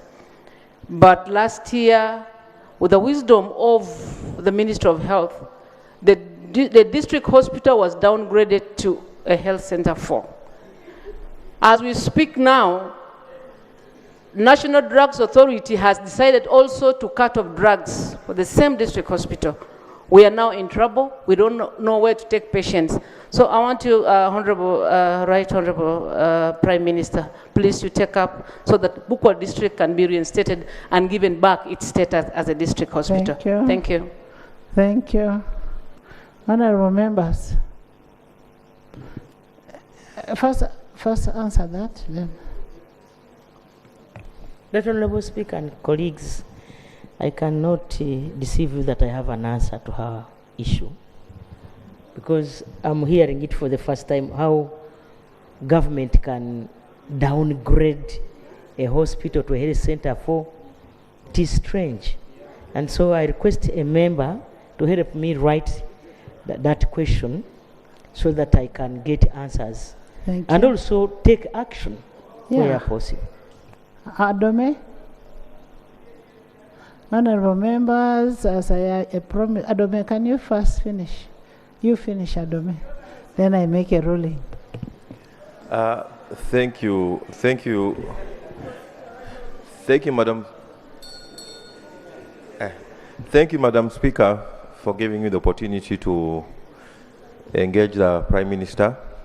Through you, Madam Speaker, I want to raise 2 issues. One, earlier on, I raised the issue of the status of the Moroto Road regarding the trucks that were carrying out materials, and we discussed about the way bridges, and the Prime Minister promised that they would bring temporary bridges.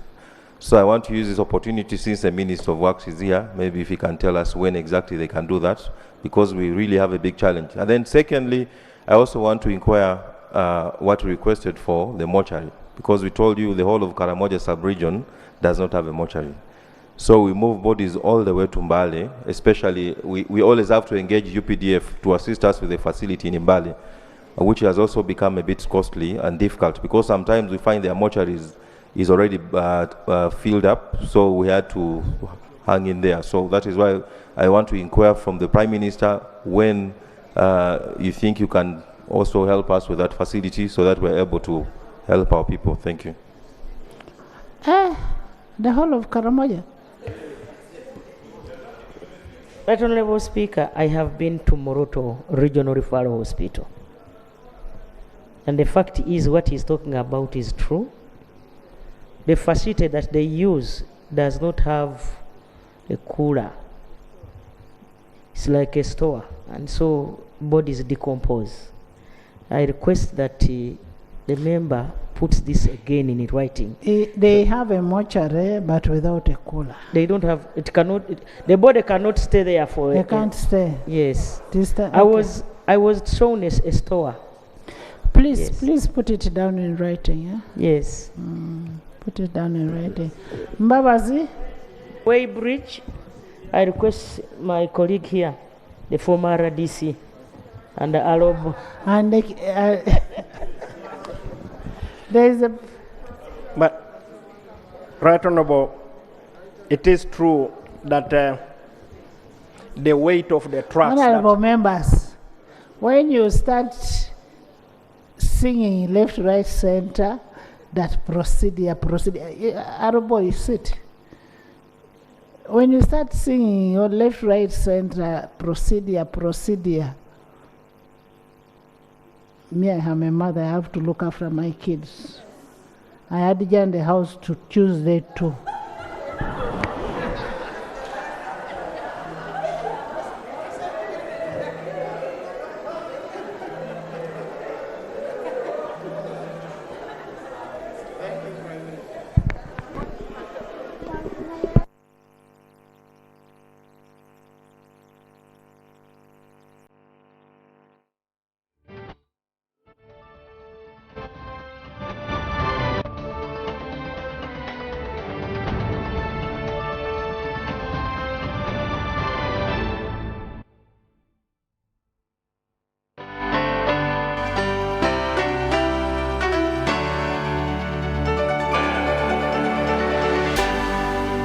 UBC, inspiring Uganda.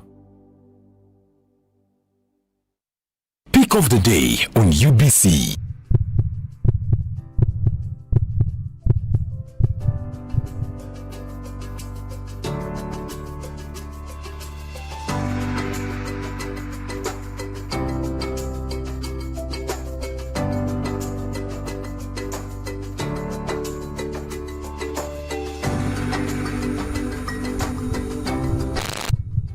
Was brought to you by MTN Momo Pay is the easy way to pay. Dial *165*3# or use the MTN Momo